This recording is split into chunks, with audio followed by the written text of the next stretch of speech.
Voilà, chers et chers collègues, je vous souhaite la bienvenue à cette séance du Grand Conseil du mardi 9 décembre matin.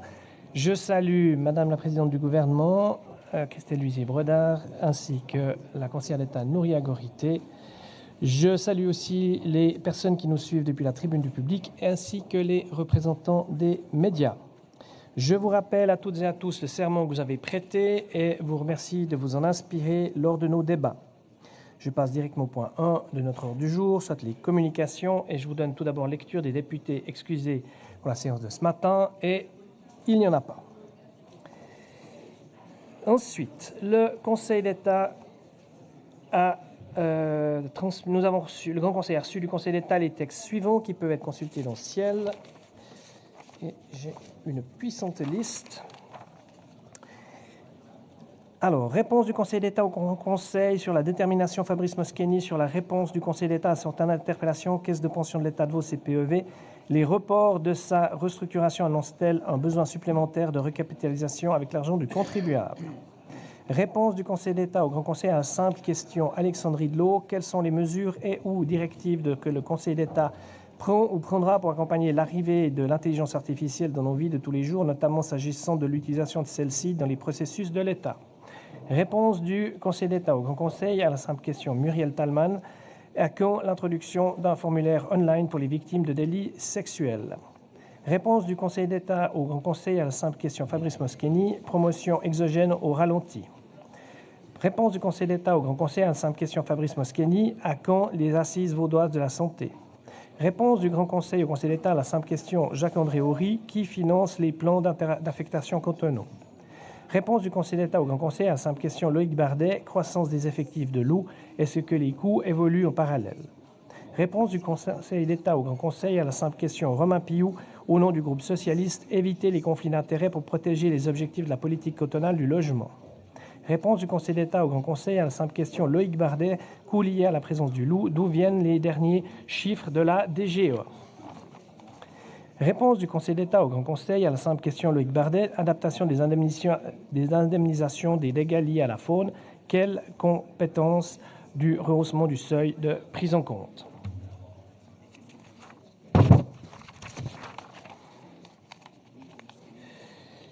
Je vous informe sinon que le Conseil d'État a reçu la pétition Ebenezer se mobilise contre les coupes budgétaires munis de 189 signatures. Je vous donne ensuite lecture des lettres de démission de messieurs Marc Pellet et Pierre-Henri Winzap, juges cantonaux au tribunal cantonal. Pierre-Henri Winzap. Puis 2 décembre 2025, Monsieur le Président, par la présente, je vous informe que je cesserai mes activités de juge cantonal le 31 décembre 2026 pour prendre ma retraite. La Cour administrative du tribunal cantonal m'a demandé de vous annoncer d'ores et déjà cette décision afin de prévoir suffisamment de temps pour la procédure d'élection de mon remplaçant ou de ma remplaçante. Je vous adresse, Monsieur le Président, mes respectueuses salutations. Et Marc Pellet, 2 décembre également, Monsieur le Président, par la présente, je vous informe que je cesserai mes activités de juge cantonal le 31 décembre 2026 pour prendre ma retraite. La Cour administrative du droit cantonal m'a demandé de vous annoncer d'ores et déjà cette décision afin de prévoir suffisamment de temps pour la procédure d'élection de mon remplaçant ou de ma remplaçante. Nous prenons acte de ces 2 démissions et nous remercions d'ores et déjà la commission de présentation qui va donc dès maintenant endosser la procédure pour l'élection complémentaire.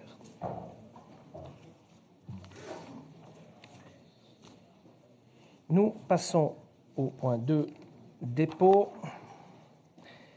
Et je vous annonce comme dépôt le dépôt d'une pétition intitulée « Pétition pour une révision de la législation concernant l'accueil de jour des enfants du réseau Chablais » munie de 373 signatures. Nous passons au point 4, l'heure des questions étant pour ce début d'après-midi, et le point 4, l'interpellation. Jérôme de Benedictis et consorts, zone d'activité stratégique dans le canton, avance-t-on à reculons? Monsieur le député n'a pas souhaité développer son interpellation. Celle-ci a donc un délai de 3 mois pour être traitée par le Conseil d'État à compter d'aujourd'hui. Nous passons au point 5. Postulat Michael Vissa et consorts au nom du groupe PLR. Impact du retrait de Chavannes-Près-Renon du projet de désengorgement du nœud autoroutier de l'Ouest lausannois et mesures compensatoires. Mesures compensatoires. Monsieur le député a souhaité faire un bref développement. Je lui passe la parole. Merci, Monsieur le Président. Mesdames les conseillères d'État, chers et chers collègues. Le retrait de Chavannes-Près-Renon du projet autoroutier a transformé un dossier technique en casse-tête régional. D'un côté, des quartiers entiers sortent de terre. Horizon, la HEP, le pôle santé, avec des milliers de places de parc. Mais sans la sortie autoroutière planifiée dans le Palme et le Sdol pour les desservir. De l'autre, des communes voisines comme Bussigny ou Crissier continuent de subir les nuisances et la pollution sans compensation. Je profite d'annoncer mes intérêts, je suis habitant de Bussigny. Aujourd'hui, le M1 est saturé, les transports publics n'ont pas été renforcés et les solutions improvisées ne suffiront pas. Qui va payer le prix? Les habitants de l'Ouest lausannois, dans les embouteillages, ou les usagers du métro et des bus condamnés à des retards en série? Sans oublier le BHNS qui ne pourra pas se faire entre Crissier et Bussigny. L'OFRU prévoit d'investir 1,2 milliard dans le nœud autoroutier. Une manne fédérale qui pourrait désengorger la région. Mais en restant des interlocuteurs peu crédibles, nous risquons de voir ces fonds partir vers d'autres cantons mieux organisés. Comment, après un accord général en 2021, une seule municipalité peut-elle, à elle seule, bloquer un projet d'une telle importance pour toute la région? Cette situation donne l'impression que le canton temporise, alors que les habitants, eux, attendent des solutions concrètes et non pas des mesures improvisées une fois que tout l'Ouest lausannois sera déjà entièrement construit. Il est donc temps d'agir avec cohérence et détermination. Pour toutes ces raisons, je vous invite à découvrir les demandes précises de mon postulat disponible dans le ciel. Merci de votre attention. Merci, monsieur le député. Consigné par au moins 20 députés, votre postulat est renvoyé à l'examen d'une commission chargée de préaviser sur sa prise en considération et son renvoi au Conseil d'État. Nous passons au point 6 de notre ordre du jour, à savoir le postulat Marion Wallen et consorts au nom du groupe PLR. Le canton est-il préparé à faire face aux crises sanitaires affectant la production agricole, animale et végétale, ainsi qu'à leurs conséquences économiques pour les producteurs? Et je vous passe la parole pour un bref développement, Madame la députée. Merci, Monsieur le Président, Mesdames les conseillères d'État, chers et chers collègues. L'agriculture vaudoise fait face à une multiplication de crises sanitaires animales et végétales, maladies du bétail, virus des cultures, insectes et plantes invasives. Ces menaces provoquent des pertes économiques importantes, fragilisent les exploitations et la biodiversité. Des systèmes d'indemnisation existent mais restent incomplets et mal adaptés aux nouveaux risques. Ce postulat demande au Conseil d'État de dresser un état des lieux, d'évaluer les dispositifs en place, de s'inspirer d'autres cantons et, si nécessaire, de proposer des améliorations pour mieux soutenir et protéger l'agriculture vaudoise. Merci. Merci, Madame la députée. Co-signé par au moins 20 députés, votre postulat est renvoyé à l'examen d'une commission chargée de préaviser sur sa prise en considération et son renvoi au Conseil d'État. Nous passons ainsi au point 7, à savoir la poursuite de nos débats sur les MPD, exposés motifs et projets de budget, des charges et des revenus de fonctionnement de l'État pour l'année 2026, d'investissement pour l'année 2026. Nous en sommes restés à l'examen en page 204 du projet de loi modifiant celle du 30 novembre 2021 sur la protection du patrimoine culturel immobile. Non, c'est pas ça. 212, pardon.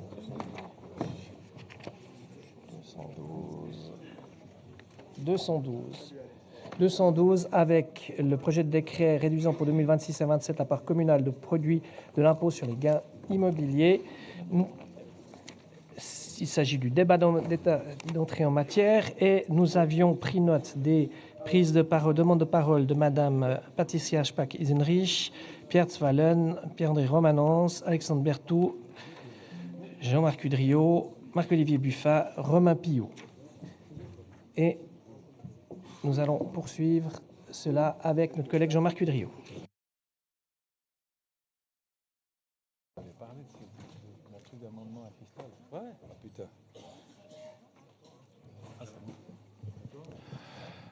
Merci, Monsieur le Président, Mesdames les conseillères d'État, Monsieur le Conseil d'État, chers et chers collègues.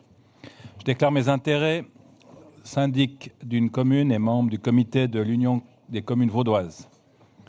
Je m'opposerai à l'entrée en matière de ce décret et voici mes arguments. Tout d'abord, des arguments institutionnels et juridiques.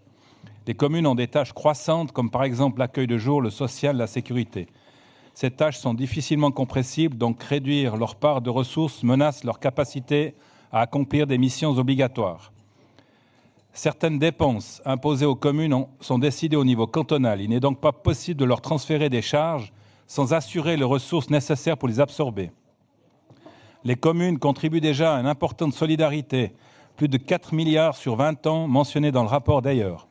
De nouvelles ponctions mettraient les communes en tension et menaceraient l'équilibre du système.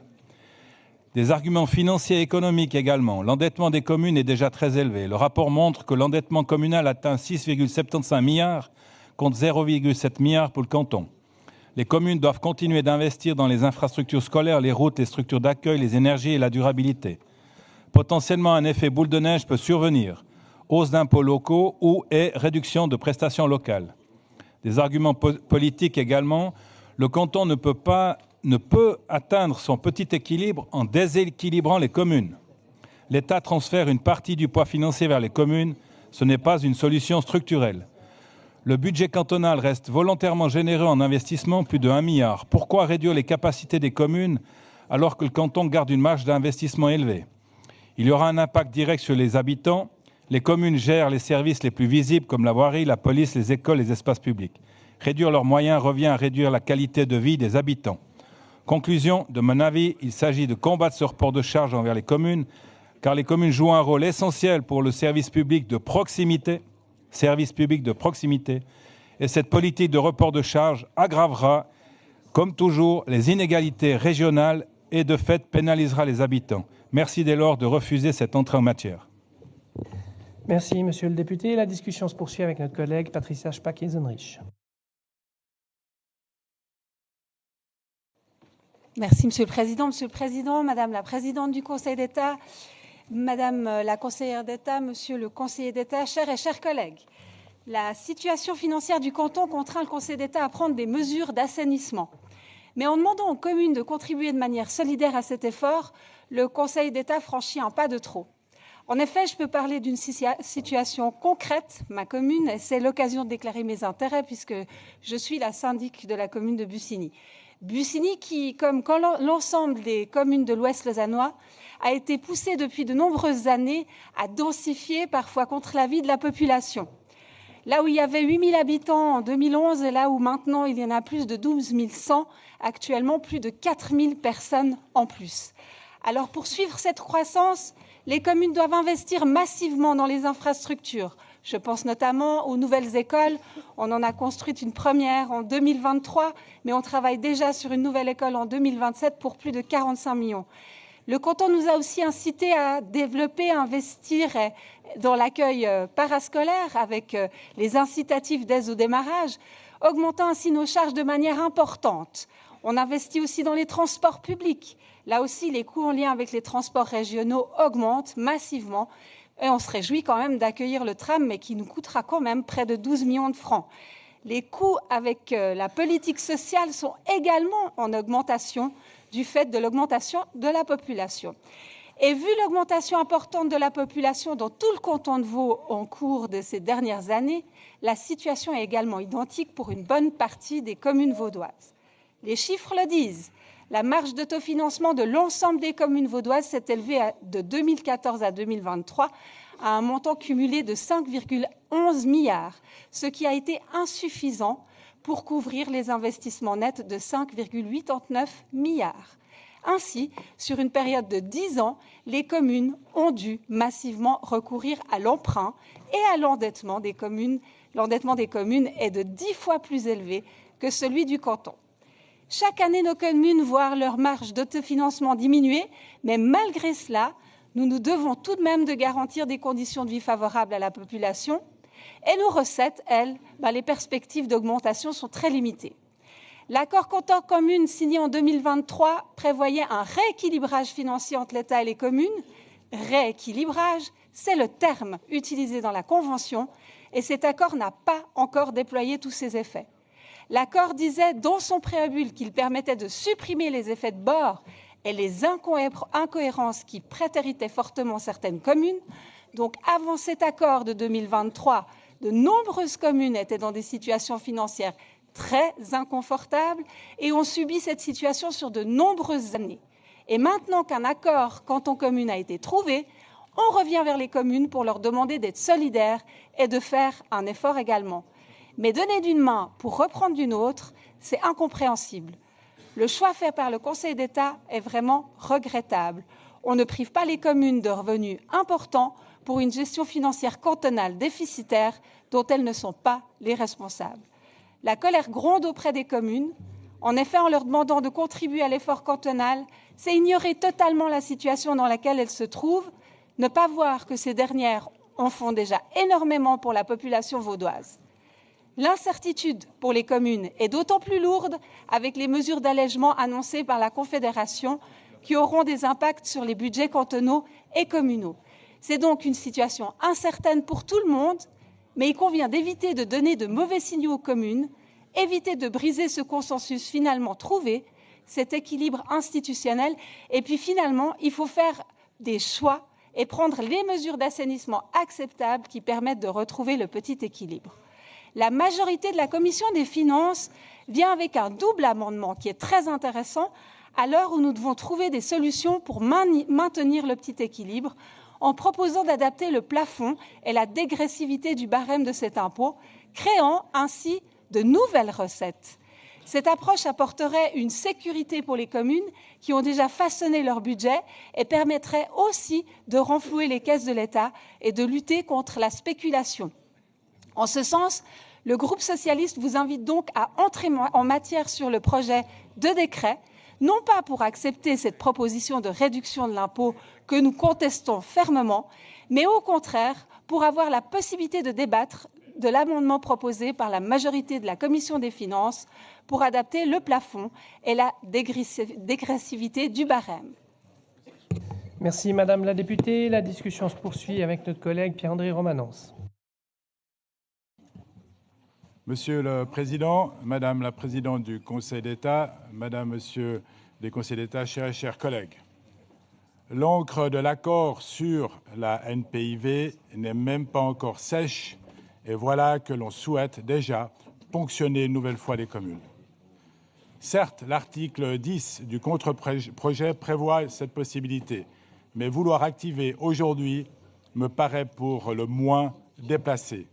En tant que coprésident de l'initiative SOS Communes, je peux vous confirmer que l'acceptation du retrait de cette initiative reposait sur un accord clair et sur une volonté mutuelle d'apaiser les tensions, de mettre un terme à la guerre larvée entre les communes et entre le canton et les communes. Remettre en cause cet équilibre fragile aujourd'hui, c'est rallumer un brasier qui fume encore. Dois-je rappeler que l'initiative SOS Communes prévoyait à son origine que l'impôt sur le gain immobilier revienne entièrement aux communes. Maintenant, concernant l'amendement proposé dans le rapport de minorité, s'il est vrai que toute prévision de recettes d'impôt comporte une part d'incertitude, celui sur le gain immobilier est sans doute le plus imprévisible. Cet impôt aléatoire, totalement dépendant des fluctuations du marché immobilier, du reste, la preuve, interroger celles et ceux qui ont vécu la crise du début des années 90, vente immobilière à perte, chute brutale des prix, le canton, comme les communes, ont vu leurs recettes issues du gain immobilier diminuer de 3/4. Alors, promettre des gains substantiels jusqu'en 2030, permettez-moi de le dire, ce n'est pas une projection, c'est un pari. Comme le disent si bien les Danois, la prévision est difficile, surtout lorsqu'elle concerne l'avenir. 2 mots sur l'argument anti-spéculation, pour moi, qui n'est qu'une illusion. On nous explique qu'il s'agirait de lutter contre les spéculateurs et qu'à ce titre, il faudrait augmenter le pourcentage sur le gain immobilier. Idée certainement séduisante pour la gauche, mais totalement déconnectée de la réalité. Car chacun le sait, la grande majorité des opérations spéculatives se font via des sociétés soumises à un impôt anticipé. Les professionnels de l'immobilier n'achètent quasiment jamais en nom propre. Ce serait fiscalement suicidaire. Acheter en nom propre, cela signifie un impôt minimum de 30%, puisque les professionnels de l'immobilier, après 3 opérations immobilières, vous êtes professionnels, c'est 30% d'impôt, 11% d'AVS, soit 41% de charges, jusqu'à même 50% pour les revenus les plus élevés. Les spéculateurs, eux, ne sont donc absolument pas touchés par cette hausse. Ceux que vous allez vraiment cibler, ce sont les familles, celles qui doivent vendre leur maison parce qu'elles changent de lieu ou souhaitent simplement adapter leur logement à leur nouvelle situation de vie. Ce sont elles qui paieront la facture, pas les spéculateurs. Petit rappel fiscal, en matière immobilière, les Vaudoises et les Vaudois payent déjà l'impôt sur les successions, les donations, l'impôt foncier, l'impôt sur la fortune, l'impôt sur le gain immobilier. À un moment, il faut dire assez. Mesdames, Messieurs, le seul juste, raisonnable et responsable choix qui s'impose aujourd'hui, c'est de refuser l'entrée en matière de ce décret. Merci pour votre attention. Merci, Monsieur le député. La discussion se poursuit avec notre collègue Pierre Tzfalen. Mesdames et Messieurs les conseillers d'État, chers et chers collègues, la ponction de l'État sur la part communale des gains immobiliers est très largement contestée ici et elle sera refusée à l'évidence. Le groupe Vert la rejette aussi, ne serait-ce que parce que la dette cumulée des communes est 10 fois plus forte que celle de l'État et qu'il n'y a pas lieu de rouvrir la guéguerre de 20 ans que le canton a connue avec ses villes et ses villages. Cependant, si les lignes évoluent depuis hier un petit peu, il faudra des recettes pour respecter le petit équilibre du budget.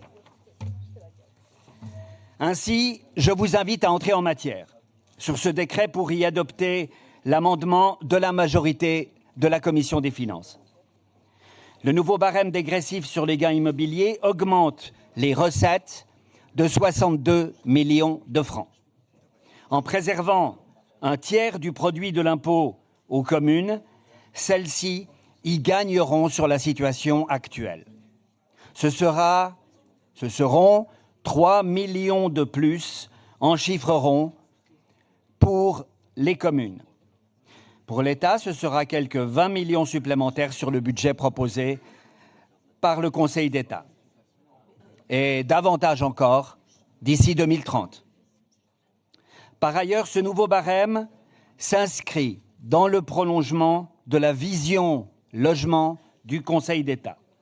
Il améliore le sort des communes, il rééquilibre l'effort du budget jusqu'en 2030, il combat la spéculation immobilière quand les gens, les familles, souffrent de la flambée des loyers. Les propriétaires, eux, seront protégés puisque les années d'occupation comptent double pour leur usage personnel et puisque l'imposition est différée si le produit de la vente permet d'acquérir ou de construire une maison habitée par eux-mêmes. Imposer un gain immobilier à 40% jusqu'à 1 an après l'achat du bâtiment est appliqué déjà en Argovie, en Turgovie, des cantons largement dominés par l'Union démocratique du Centre. C'est vrai, Bâle-Ville ou Genève vont plus loin.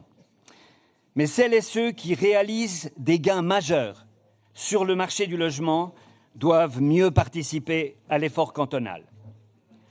Nous vous appelons à entrer en matière, à rejeter la proposition du Conseil d'État et à approuver le barème de la Commission des finances favorable aux communes et à notre canton. Merci, Monsieur le député. La discussion se poursuit avec notre collègue Marc-Olivier Buffat. Je vous remercie, Monsieur le Président, Madame la Présidente du Conseil d'État, Madame la Conseillère d'État, Monsieur le Conseil d'État, Mesdames, Messieurs, chers collègues. Je rappellerai brièvement mes intérêts en tant que président d'une fondation immobilière, membre de conseil d'administration dans le domaine de la construction, de la gérance immobilière. Je ne vais pas répéter ce qui a déjà été dit par mes prédécesseurs sur le principe même de cette question du gain immobilier parce que je trouve qu'effectivement c'est une schnapsidée, comme on dit en français fédéral, mais je me concentrerai sur la question du taux. Ça fait 50 ans, mesdames, messieurs, chers collègues, qu'on discute du taux sur des gains immobiliers.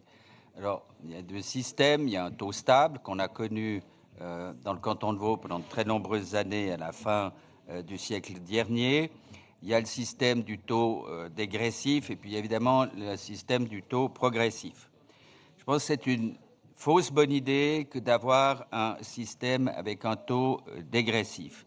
C'est-à-dire qu'on souhaiterait idéalement, et ça on peut évidemment l'entendre, lutter contre la spéculation et avoir des taux élevés lors de brèves durées de possession ou de propriété. Mais il faut être clair, cela encourage quoi? Cela encourage la thésaurisation des immeubles, ce qu'on veut précisément éviter. C'est un système, mesdames, messieurs, qui va directement à l'encontre des dispositions de la loi fédérale sur l'aménagement du territoire, notamment les articles 15 et 15A LAT, qui stipulent que pour être en zone à bâtir, les terrains doivent être disponibles. En d'autres termes, ils doivent rapidement pouvoir être mis sur le marché et pouvoir être rapidement construits et densifiés. Le taux qui est proposé va manifestement à l'encontre de cet objectif.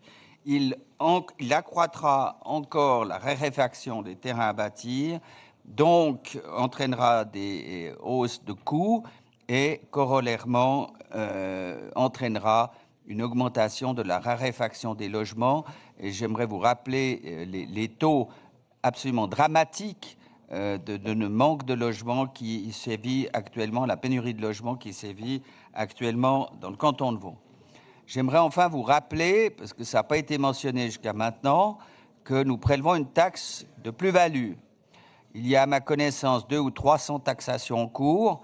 Ce serait intéressant, une fois que le Conseil d'État nous donne les montants qui sont actuellement en cours de taxation pour ces taxes de plus-value, étant rappelé que ces taxes sont directement déductibles du gain immobilier. Donc tous les calculs qui vous sont proposés, quand on dit « ah oui, mais ça va rapporter tant de plus », c'est manifestement pas exact, ou en tout cas partiellement faux, parce qu'il ne faut pas oublier de tenir compte encore de la taxe de plus-value qui sera prélevée et qui viendra en déduction du gain immobilier. Pour toutes ces raisons, je vous invite en premier lieu à refuser l'entrée en matière, en deuxième lieu à ne pas accepter, si on entre en matière, l'amendement proposé par la Commission. Merci.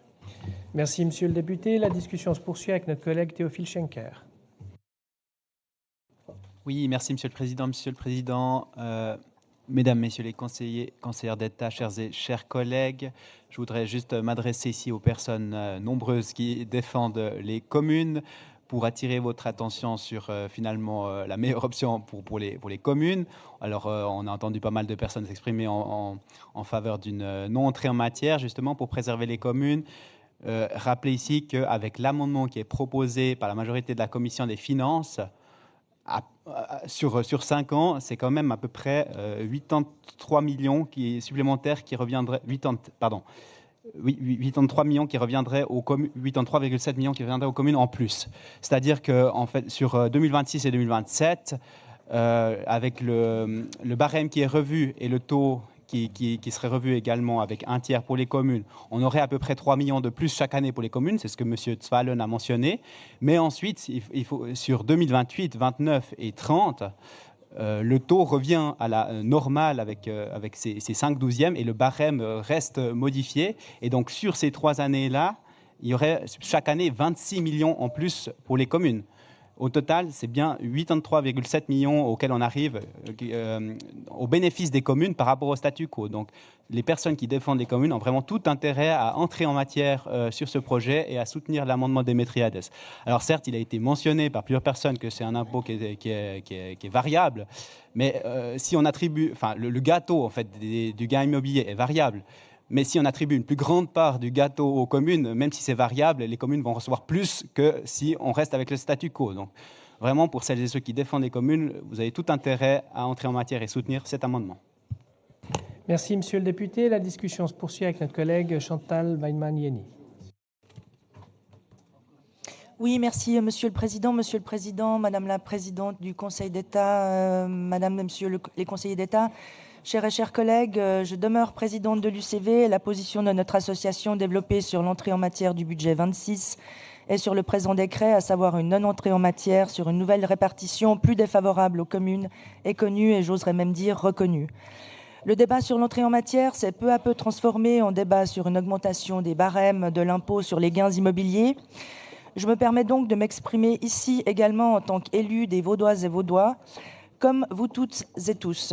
Je précise toutefois que cette proposition d'augmentation des barèmes n'a fait l'objet d'aucune discussion au sein du comité de l'UCV. Lors de la signature des 2 derniers accords, l'UCV a obtenu des garde-fous visant à protéger les finances communales contre d'éventuelles diminutions fiscales décidées par le canton. À aucun moment, elle n'a négocié ni même envisagé une demande d'augmentation de la fiscalité, consciente de la distinction entre autonomie et souveraineté et soucieuse de ne pas donner de leçons ni à ce Grand Conseil, ni au Conseil d'État. Je prends donc ici ma liberté de député pour livrer ma lecture de la proposition de la minorité et je m'interroge. Le canton souffre-t-il d'un problème de charge ou de recettes ? Ma réponse demeure un problème de charge. À l'instar de l'ajustement temporaire de la répartition canton-commune de l'impôt sur les gains immobiliers proposé par le Conseil d'État, la proposition de la minorité vise uniquement à générer des recettes supplémentaires. Et même si nous devions travailler sur les ressources, cette augmentation représente-t-elle réellement la variable d'ajustement fiscal dont dispose le Grand Conseil et qu'il faudrait actionner ? Ma réponse reste négative. Le débat fiscal a déjà eu lieu au sein de ce Parlement. Un contre-projet à l'initiative 12% a été élaboré et il appartiendra désormais à la population de se prononcer. Nous reprendrons ensuite, le moment venu, la discussion sur les ressources et la fiscalité. Par ailleurs, si un débat sur l'impact d'une modification des barèmes de l'impôt sur les gains immobiliers devait avoir lieu, il n'aurait pas sa place dans le cadre du traitement du budget. La fiscalité de l'immobilier, dans un contexte de hausse des prix et de pénurie de logements, ne peut être tranchée au moyen de quelques comparaisons de plafonds issus d'autres cantons qui ont une politique fiscale sur son ensemble différente de celle du canton de Vaud.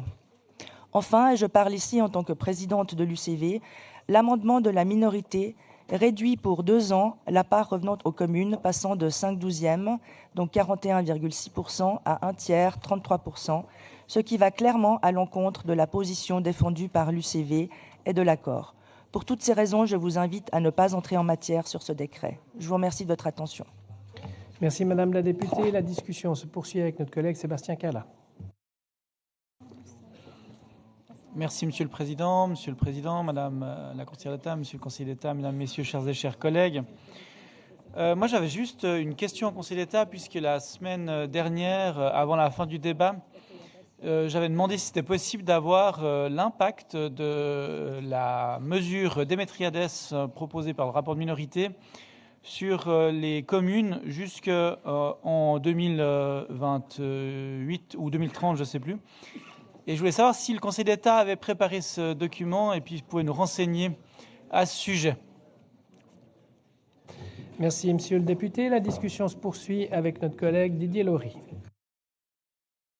Monsieur le Président, Mesdames et Messieurs en vos titres et fonctions, je ne vais pas répéter tout ce qui a été dit, mais je dois juste intervenir au niveau de la projection qui est faite dans le barème. Alors, comme l'a dit ma collègue Weinmann, je pense qu'on n'en est qu'à l'entrée en matière. Il sera largement temps de débattre de ce système.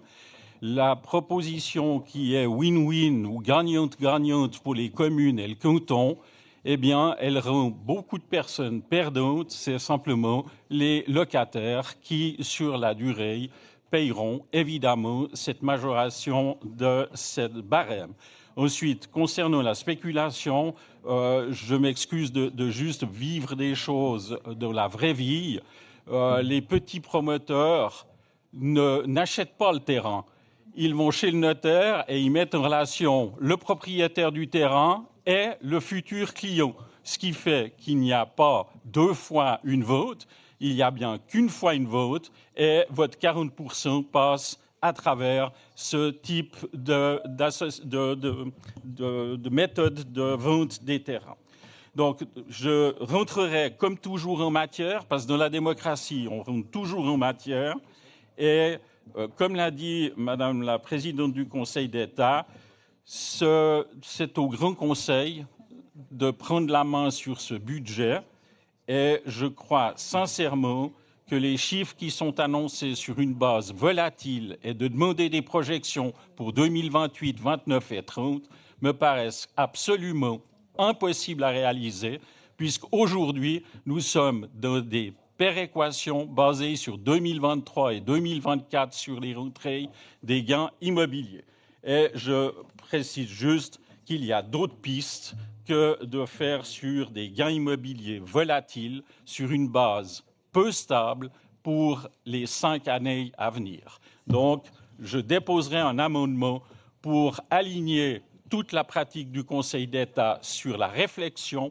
Et une fois que cet amendement aura passé, s'il passe, eh bien, le Conseil d'État aura tout loisir de revenir à la charge de trouver des solutions, peut-être en allant voir sur les droits de succession, parce que le droit de succession est en lien direct avec tout ce qui est hôpital, médecine, et que les communes n'utilisent pas ce droit de succession dans leur budget pour ne pas avoir des surprises négatives en fin d'année. Merci de votre attention. Merci, Monsieur le député. Je passe maintenant la parole à notre collègue Laurent Balziger. Merci, Monsieur le Président. Monsieur le Président, Mesdames les conseillères d'État, Monsieur le Conseil d'État, chers collègues, moi je suis préoccupé. Je suis préoccupé parce que j'ai entendu notamment de la part de notre collègue Weidmann qui nous dit finalement les communes ne souhaitent pas contribuer comme c'est demandé à d'autres secteurs à assainir les finances vaudoises, comme le Conseil d'État répartit cet effort. La droite a aussi finalement évité cet effort aux entreprises. Donc finalement, on est en train de choisir sur qui on répartit cet effort. Et je pense que ça, c'est une des choses qui attise la colère de la rue, qui attise l'incompréhension. C'est pour ça que je vous invite vraiment à entrer en matière sur ce qui nous est proposé, sur les amendements proposés donc, par la majorité de la commission. Je suis propriétaire, je déclare mes intérêts, et je crois qu'au cours de ces 20 dernières années, les biens immobiliers, ce n'est pas moi qui le dis, c'est la BCV, ont augmenté de 2,5 fois la valeur et de 10%, ne serait-ce qu'au cours de ces 3 dernières années. Donc je crois qu'on peut demander une petite contribution à ces propriétaires, encore une fois, dont je fais partie, pour répartir cet effort-là aussi et éviter peut-être d'autres efforts, comme ça a été évoqué par notre collègue Zwaden. Donc j'invite vraiment à faire attention à ce qu'on fait. Je crois qu'il faut vraiment entrer en matière. On ne peut pas juste dire non, on veut préserver les communes, non, on ne veut pas de nouvelles recettes, on préserve les entreprises et on demande, on n'offre pas d'autres possibilités de recettes. Donc je vous invite vraiment à entrer en matière, qu'on puisse discuter justement de cette contribution. Merci beaucoup. Merci, Monsieur le député. La discussion se poursuit avec notre collègue Nathalie V. Oui, merci, Monsieur le Président. Mesdames et Messieurs les membres du gouvernement, chers collègues, je déclare mes intérêts. Je suis municipale dans une commune de 1000 habitants qui encaisse des gains immobiliers qui lui permettent de mener à bien certaines tâches essentielles pour la collectivité. Et je fais par ailleurs partie du 30% de la population qui est propriétaire de son logement. J'ai déjà exprimé mon point de vue la semaine dernière sur ce projet de décret que je pourrais très prosaïquement résumer en disant qu'il consiste à déshabiller Pierre, Paul, Jacques ou Jean pour rhabiller Pascal, Frédéric et les autres. Je souhaite toutefois aujourd'hui intervenir sur l'amendement numéro 8, porté par notre collègue Alexandre Démétriades, qui consiste à revoir le barème en taxant plus fortement que dans la LI actuelle les ventes effectuées lors des premières années de possession, puis de manière dégressive pour atteindre 8% pour les ventes effectuées après plus de 24 ans. étant rappelé que les années d'occupation par le contribuable comptent double. Dans son intervention de la semaine dernière, notre collègue Cédric Weissert a exprimé son inquiétude concernant l'amendement numéro 8, qui aurait, selon lui, pour conséquence de reporter la charge sur les contribuables. Soit. Mais de quel contribuable parle-t-on au juste? Dans un canton comportant 70% de locataires, l'augmentation de l'impôt ne peut en toute bonne logique concerner que le 30% de la population qui est propriétaire. Il ne s'agit donc pas de tous les contribuables, mais uniquement de ceux qui, parmi ces 30%, vendent leurs biens immobiliers.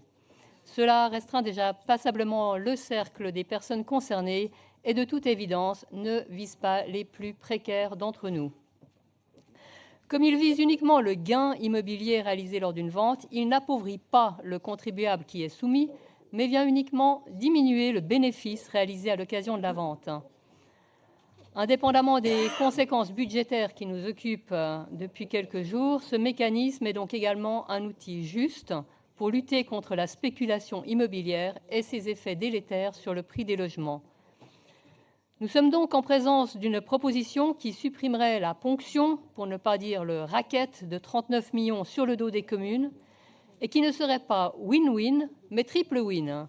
Win pour les finances du canton, win pour les finances des communes, et win pour lutter contre la spéculation et la flambée des prix de l'immobilier.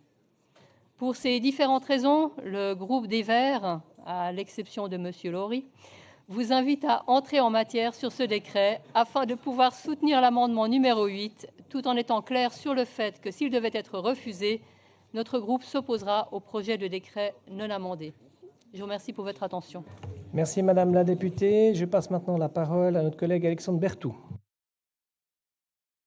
Merci Monsieur le Président, Mesdames, Messieurs les conseillers d'État, chers collègues. Comme représentant du rapport de minorité, au NAMO comme au son, je vous propose dans un premier temps de ne pas entrer en matière dans le cadre de ce décret. Je vous remercie. Merci Monsieur le député. La discussion se poursuit avec notre collègue Alexandre Demetriades. Merci Monsieur le Président, Mesdames les conseillères d'État, Monsieur le conseiller d'État, chers et chers collègues.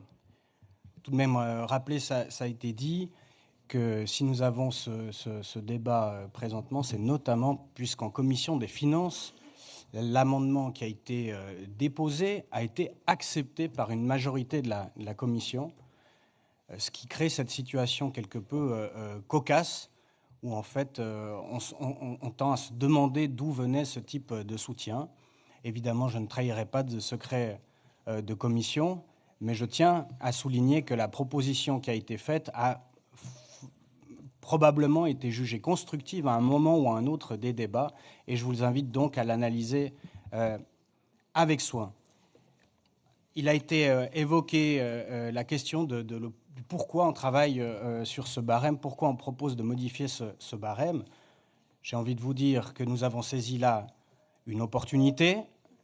Il y a eu, dans le cadre de la minorité de la Commission, plusieurs interventions pour travailler sur des nouvelles recettes fiscales pour donner un semblant d'équilibre à ce budget qui ne le faisait jusque-là pas. Il se trouve ici que c'est la seule loi fiscale ouverte et qui permettait d'avoir un effort sur les recettes dès janvier 2026. En termes de versatilité des recettes, c'est un argument qui a été évoqué notamment par M. Romanens. Alors oui, c'est un impôt qui est potentiellement versatile. En l'occurrence, les projections ont été faites pour la construction du budget. Et d'année en année, on fait des projections budgétaires sur les recettes de l'impôt sur les gains immobiliers. Et ici, ce n'est pas moi qui les projette, ces recettes supplémentaires. C'est la DGF qui se base sur les 5 derniers exercices et qui fait des projections. Et les projections évoquent, en termes de recettes totales avant distribution de cantons et communes, 62 millions supplémentaires. Et quand je parle des projections qu'il pouvait y avoir pour les communes et pour le canton, c'est en considérant que les recettes totales de l'impôt sur les gains immobiliers avec mon changement de barème ne monteraient pas pendant les 5 prochaines années. Ce qui, vous le reconnaîtrez, est une hypothèse plutôt pessimiste, puisqu'on peut aussi escompter que les recettes de gains immobiliers vont progresser par la suite. J'aimerais rappeler aussi ici, c'est important de le dire, que la proposition de modification qui est faite ici n'est pas faramineuse. Le taux d'entrée qui est proposé, de 40%, il se situe au même niveau que le canton d'Argovie ou de Turgovie. Du côté de Genève, on parle de 50% de taxation des gains immobiliers à l'entrée de barème. Du côté de Bâle-Ville, de 60%. Maintenant, j'aimerais également vous projeter, juste pour qu'on ait des idées un tout petit peu concrètes de l'impact de ce barème, de ce changement de barème, un tableau que j'ai envoyé au secrétariat général. Donc vous avez sur ce tableau une comparaison réalisée par VZ, qui est une entreprise qui ne peut pas forcément être taxée de gauchisme, qui montre la taxation des gains immobiliers dans le canton de Vaud, dans le canton de Berne et dans le canton de Fribourg. J'ai rajouté en rouge les nouveaux montants prévus par mon amendement. Je vous laisse juste constater ici qu'à l'exception d'un seul endroit, donc d'un gain immobilier réalisé dans le canton de Vaud, au bout de 50 ans de possession, où on passerait à 8 000 francs de taxation, où on se retrouverait supérieur à Berne pour cette durée de possession, l'ensemble des montants qui sont évoqués ici, malgré le changement de barème, nous font imposer les gains immobiliers moins qu'à Berne et moins qu'à Fribourg. Et vous voyez les montants qui sont en jeu ici. Et on parle en rouge de montants que les gens vont payer, mais vous voyez qu'on parle de 165 000 francs d'impôt sur les gains immobiliers, mais pour un gain immobilier de 500 000 francs. Donc, il faut à chaque fois avoir en tête que le reste est disponible pour des propriétaires dont le bien a monté, pas par la force de leur travail, pas par la qualité de leur travail, mais simplement par les forces d'un marché qui est en augmentation constante depuis un bon moment et qui fait que les propriétés prennent de la valeur. J'en ai terminé avec ce tableau et je reviens sur la question des communes. Sur la question des communes, j'entends une unanimité dans cette salle pour dire que la ponction qui a été proposée par le Conseil d'État n'est pas accueillie favorablement et c'est un euphémisme. Là, par contre, il y a deux options qui sont proposées. Annuler cette ponction et aggraver le déficit de l'État de 39 millions. Et il y a une autre voie, celle que nous proposons, de travailler sur le barème et d'avoir une position constructive qui amène des recettes qui permettent de financer la non-ponction sur les communes et qui représente même une deuxième voie pour les communes, étant donné qu'elles apportent, ça a été dit, 25,6 millions de recettes supplémentaires pour les communes en 2028. J'ai entendu la position de la représentante de l'UCV qui dit en l'état, il faut refuser la ponction et on discutera avec le Conseil d'État. Ce qui me semble être oublié ici, c'est que le Conseil d'État a annoncé clairement qu'il viendrait avec un plan de retour à l'équilibre d'ici 2030. Enfin, l'année prochaine pour 2030. Et vous voyez que là, avec ce budget qui prévoit des coupes, c'est déjà 39 millions qu'il proposait de faire sur les communes. Quelle est l'ampleur que vous imaginez des propositions que le Conseil d'État s'apprête à faire au printemps prochain? Et là, je parle aux communes. Vous pensez sérieusement pas qu'apporter des recettes supplémentaires pour les communes représente un levier qui sera important à avoir dans les négociations que vous devrez mener avec le Conseil d'État? Sur ce vote, je vous encourage très fortement à avoir cet enjeu en tête et je regrette en quelque sorte, même si ça a clairement été dit par la présidente de l'UCV, que les conséquences de l'amendement qui a été déposé dans ce décret n'aient pas été discutées en comité de l'UCV. Mais vous l'avez reconnu, mais il me semble que ça aurait été intéressant pour avoir la position de l'UCV. Partons des communes maintenant, on parle du canton. On a une proposition ici, constructive, de la part d'une partie de ce Parlement, qui règle le problème des communes, sans devoir ponctionner 39 millions ailleurs dans le budget pour régler ce problème, mais surtout qui apporte 19,5 millions de recettes supplémentaires déjà pour le prochain exercice au canton, et qui donne du mou sur d'autres parties du budget. On entend à réitérer reprises de la part de représentants, notamment de la droite de ce Parlement, qu'il s'agit de faire un effort collectif. C'est les propos qui ont été donnés quand il s'agissait de faire une contribution de crise sur le personnel de l'État, de supprimer les décharges de fin de carrière et de toute une autre série de mesures. Un effort collectif. Nous, ce que nous disons, c'est que si on parle d'effort collectif, il faut aussi réfléchir sur les recettes et la proposition ici. Et vous avez vu les montants concernés. C'est encore une proposition qui est modeste.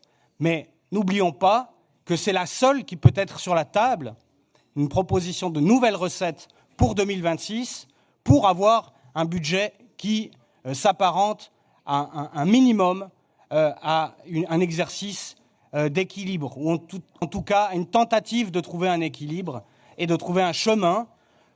Et c'est notre rôle en tant que Parlement, et nous l'avons dit à plusieurs reprises, c'est ce que nous souhaitons. Mais un chemin, il doit être fait par toutes les parties, et en refusant l'entrée en matière sur le décret, vous fermez une porte cruciale à ce titre.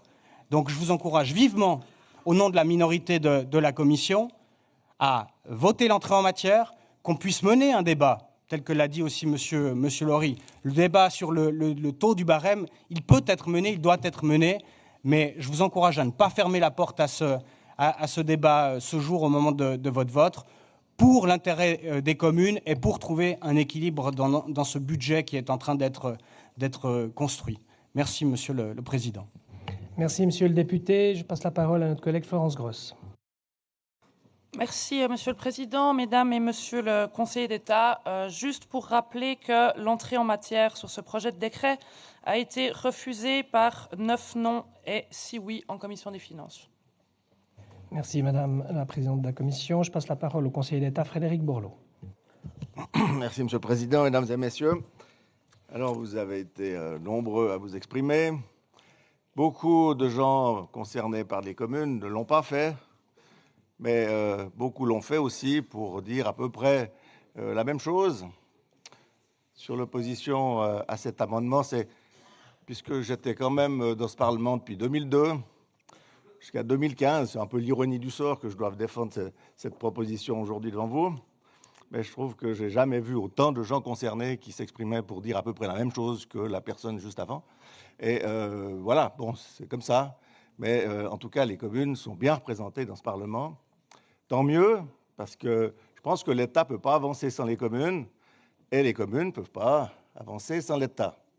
Et beaucoup de choses ont été dites sur ce que les communes payaient, mais beaucoup de choses pourraient être dites aussi sur ce que l'État paye, qui bénéficie aux mêmes citoyens, qui bénéficie parfois même aux communes directement, et qui fait partie de cet équilibre qu'il y a entre les charges des uns, les charges des autres, au bénéfice, encore une fois, de la même population. Alors moi, je comprends que les communes ne soient pas très contentes avec cette proposition. On en a eu plusieurs, et j'ai dû prendre la parole à plusieurs reprises aussi lorsque j'étais assis à votre place. À la fin, on se rappelait quand même que l'État, c'est notre État aussi, qu'on soit représentant d'une commune ou qu'on ne le soit pas. C'est l'État de tout le monde, avec ses intérêts, et que j'aimerais quand même vous rappeler que la proposition qui est faite, elle ne remet pas en question l'accord qui a été signé. Deux, dans cet accord, il y a une possibilité de revoir les termes en cas d'assainissement. Malheureusement, on y est. Et puis, trois, eh bien, elle est bien entendu limitée dans le temps. Et que ce que l'État a essayé de faire, c'était de trouver un équilibre entre les participations un peu de tout le monde pour passer ce passage difficile financièrement sans que ces propositions soient trop lourdes pour les uns et pour les autres. La présidente de l'UCV l'a rappelé tout à l'heure, on a eu 2 réunions Les propositions qui ont été faites à la première eh bien, ont été modifiées à la seconde. Et puis, nous avons essayé aussi de tenir compte de ce que les communes disaient et d'avoir un dialogue constructif, comme nous l'avons eu également avec les autres partenaires. Je vous en parlais mercredi passé. Je ne vais pas y revenir. Je ne vais pas revenir sur ce sujet. Donc voilà, maintenant, il faut faire des choix. Mesdames et messieurs, vous entrez en matière, vous n'entrez pas en matière. Cas échéant, j'aimerais dire 2 mots sur l'amendement qui a été fait, qui est proposé par M. Démétriades. Il n'est pas soutenu par le Conseil d'État. Mais au-delà de ça, j'aimerais préciser 2 éléments. Nous avons 2 problèmes en termes de logement dans le canton. Les logements sont chers et il n'y a pas assez de logements. Je vous rends attentif sur le fait que cet amendement-là va à l'encontre de ces 2 objectifs. Voilà. Après, vous faites votre choix. Mais il va à l'encontre de ces 2 objectifs. Pourquoi? Parce que d'abord, si l'impôt sur le gain est trop élevé, il pourrait dissuader des gens de vendre et de mettre un terrain potentiellement à disposition pour construire un objet. Et puis le deuxième élément, c'est qu'il est forcément inflationniste. Parce qu'un terrain qui est vendu va être taxé plus élevé, donc le propriétaire va chercher à le vendre plus élevé.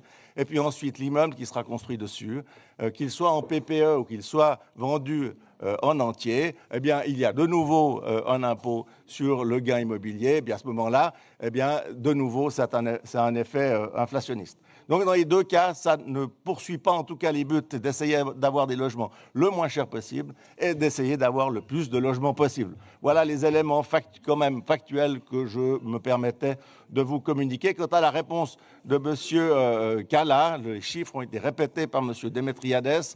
Ils sont assez précis. Et puis, j'ai ici, et confirmé par l'administration, et j'ai ici une liste de plusieurs chiffres que je pense que je peux épargner l'Assemblée de les entendre, mais je vous les montre volontiers et nous pourrons les commenter ensemble. Merci, Monsieur le conseiller d'État. La discussion n'est plus demandée. Nous pouvons passer au vote sur l'entrée en matière. Nous allons le faire à l'électronique. Celles et ceux qui acceptent d'entrer en matière pèsent sur le bouton vert « Oui ». Celles et ceux qui refusent, bouton rouge « Non ». Les abstentions sont possibles et le vote est ouvert.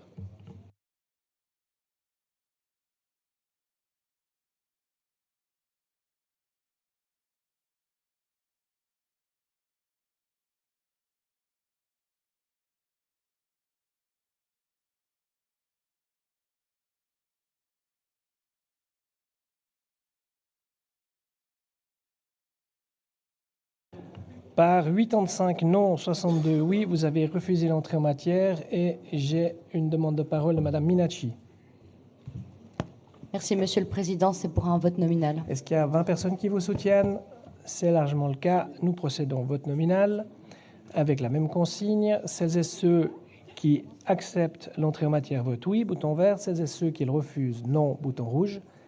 Les abstentions sont possibles et le vote est ouvert.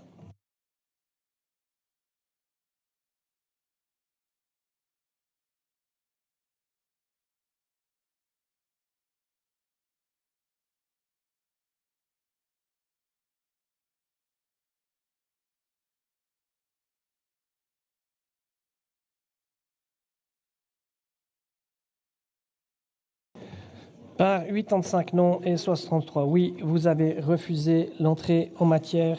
Cet objet est liquidé. Nous passons maintenant à la page 217 au projet de décret réduisant temporairement la contribution de l'État à la Fondation pour l'accueil de jour des enfants. Et je passe la parole tout d'abord à Madame Florence Gross. Merci, Monsieur le Président, Mesdames et Monsieur le Conseiller d'État, chers et chers collègues. Le Conseil d'État propose par l'intermédiaire de ce décret de réduire temporairement le montant de la contribution de l'État à 23% de la masse salariale à partir de l'année 2026 et pour une durée de 2 ans. La Fondation pour l'accueil de jour des enfants, la FAGE, dispose, selon le Conseil d'État, de réserves dans un fonds d'égalisation qui apparaît de manière transparente dans ses rapports annuels publics et que le montant disponible dans ces fonds est lié à la montée en puissance de la contribution de l'État à la FAGE entre 2018 et 2023 et que donc ces réserves sont suffisantes pour assumer les conséquences de ce décret. La Commission des finances vous recommande l'entrée en matière de ce projet de décret par 9 oui, 1 non et 4 abstentions. Merci, Madame la députée. Je passe la parole à un collègue, Julien Ganberger. Merci, Monsieur le Président, Mesdames, Messieurs les membres du gouvernement, chers collègues. La minorité a plusieurs fois eu l'occasion d'exprimer la nécessité de mobiliser le capital de l'État et des organismes subventionnés pour préserver les prestations. Dans ce sens, elle n'était pas opposée par principe à un prélèvement sur les réserves, étant entendu aussi qu'un fonds d'égalisation est nécessaire pour permettre la réalisation d'une planification financière durable.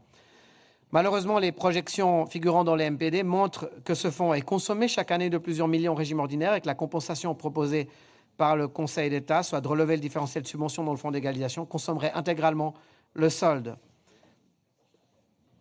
Excusez-moi. Malheureusement, plusieurs questions ouvertes par cette MPD n'ont pas trouvé de réponse et le refus de la majorité de la Commission, que nous déplorons, de répondre favorablement à la demande d'audition de la Fédération des réseaux d'accueil de jour, a limité les possibilités d'évaluer les conséquences précises sur les prestations et la pérennité du modèle. Les MPD précisent bien que c'est la Fondation pour l'accueil de jour qui déterminera les conséquences de cette décision et le Conseil d'État lui-même indique qu'il ne peut pas formellement apporter les garanties que les prestations seront maintenues. Les craintes de la minorité n'ayant pas pu être totalement levées, en particulier pour l'exercice 2027, elle a accueilli avec réserve ce projet et s'est en majorité abstenue. La minorité entendait examiner attentivement l'évolution de ce fonds d'égalisation lors de l'examen du budget 2027. Évidemment que notre position a maintenant pu se forger et je crois que notre minorité est maintenant opposée à cette proposition. Nous n'avons pu obtenir aucune des garanties que nous souhaitions sur le maintien des prestations telles que nous les avions demandées en commission. Et je conclus en disant que si nous avions eu plus d'informations en commission des finances, nous aurions pu examiner de manière plus approfondie cet MPD et on ne se retrouverait pas dans la situation qu'on va connaître maintenant avec des positions qui vont être différentes des votes en commission des finances. Merci, Monsieur le député. La discussion se poursuit avec notre collègue Félix Sturner. Merci, Monsieur le Président. Pardon, monsieur, il y avait encore Adrien Buclin comme rapporteur de minorité 2. Je vous cède la parole après. Merci, Monsieur le Président. Oui, parce qu'il se trouve qu'une deuxième minorité que je représente a été la seule à porter une opposition ferme et à voter contre en commission cette réduction de 10 millions de la contribution de l'État à la Fondation pour l'accueil de jour. Cette coupe, selon nous, envoie un très mauvais signal aux communes qui sont en première ligne dans le développement de cette politique publique en instillant un doute quant à la solidité du soutien de l'État. Il en résultera sans doute une réduction de la création par les communes de nouvelles places en crèche et garderie, alors même que la pénurie continue de sévir, plongeant de nombreux parents dans des difficultés pratiques importantes. Cette coupe pourrait aussi entraîner une dégradation des conditions de travail des éducatrices déjà difficiles. Il n'est pas exact de prétendre, comme le soutient la majorité, que la Fondation pour l'accueil de jour thésauриserait des réserves. Le fonds d'égalisation de la FAGE se vide au contraire rapidement et il est prévu, dans la planification financière de cette dernière, que celui-ci soit complètement épuisé en 2029, faisant craindre des difficultés de trésorerie et une fragilisation de l'ensemble du dispositif. Lors des débats en commission, certains au sein de la majorité ont tenté de rassurer en invoquant une réforme du financement de l'accueil de jour au niveau fédéral qui augmenterait à terme la contribution des employeurs. Ces propos m'ont un peu fait penser à la fameuse litanie de Kaa, le serpent du livre de la jungle. « Aie confiance », chantait Kaa, mais pour mieux endormir le petit Mowgli puis le dévorer. Dans le dossier fédéral, qui doit encore être traité aux chambres fédérales, nous n'avons en réalité aucune garantie, compte tenu des incertitudes politiques et aussi de la puissance du lobby patronal à Berne, sur la forme finale que prendra le nouveau financement.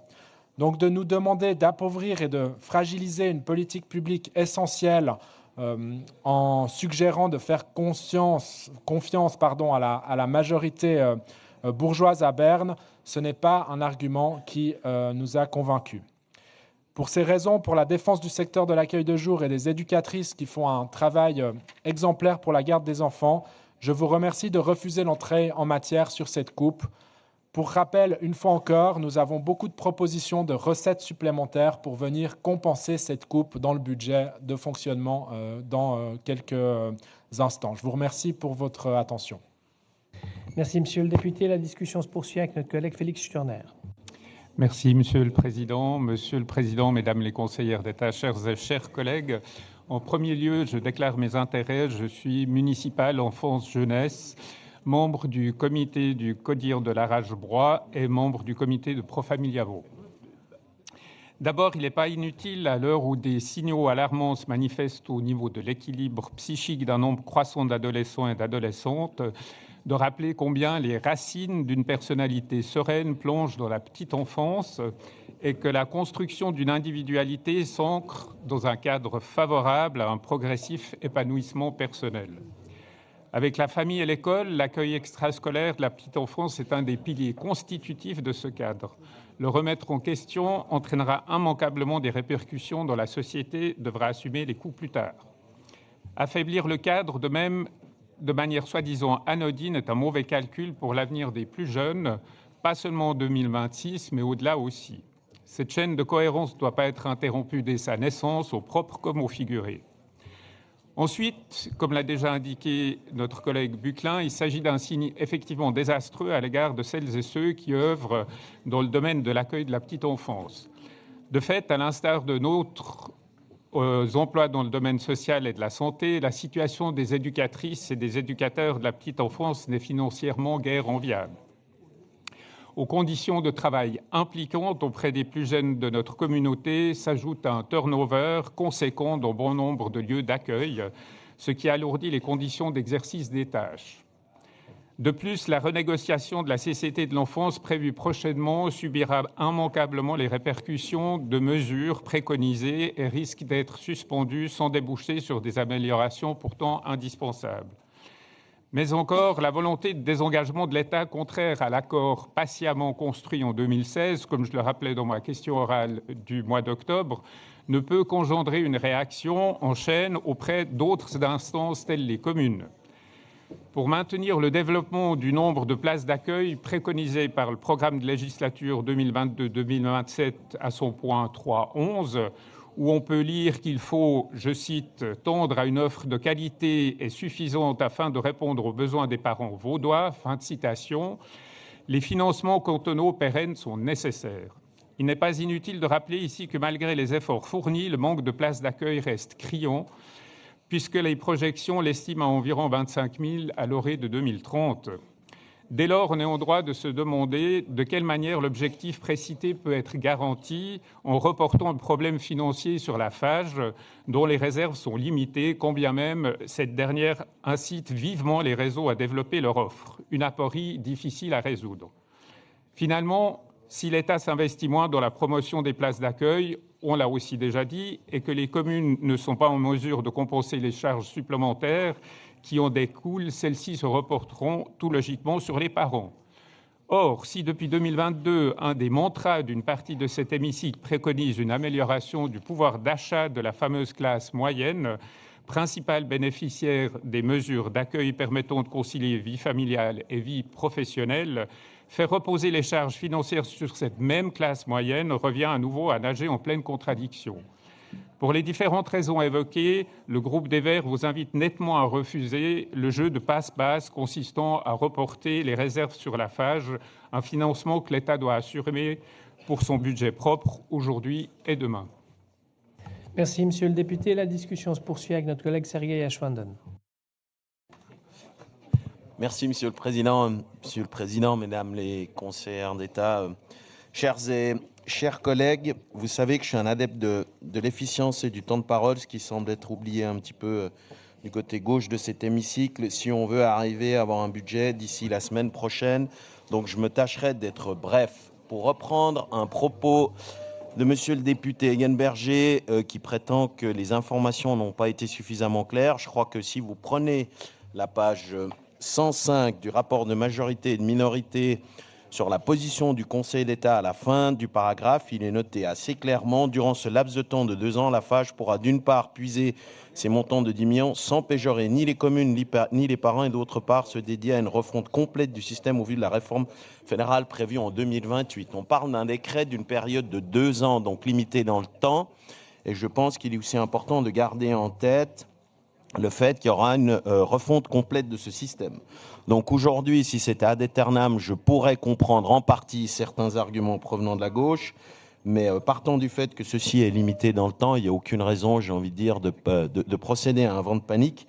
C'est la raison pour laquelle le groupe PLR soutiendra l'entrée en matière de ce décret et vous demandera également de le soutenir. Je vous remercie de votre attention. Merci, monsieur le député. La discussion se poursuit avec notre collègue Monique Riff. Merci, Monsieur le Président, Mesdames les conseillères d'État, Monsieur le conseiller d'État, chers collègues. Alors, il est proposé dans ce décret de réduire la contribution de l'État de 10 millions de francs par an pour les années 26 et 27. Le Conseil d'État demande à la FAGE de piocher dans ses réserves dans son fonds d'égalisation. Tout comme les rapporteurs de minorité, le groupe PS vous demande de vous opposer à cette réduction, car, on l'a déjà entendu, il s'agit d'un très mauvais signal dans ce secteur qui connaît une forte demande et pour lequel il est toujours plus difficile de trouver du personnel qualifié. Nous le savons toutes et tous, ce secteur est financé à la fois par l'État, par les communes et par les parents. L'État baisse sa participation, les communes et les parents vont devoir passer à la caisse. Et les budgets des uns et des autres, des unes et des autres, ne sont pas à la fête ces temps.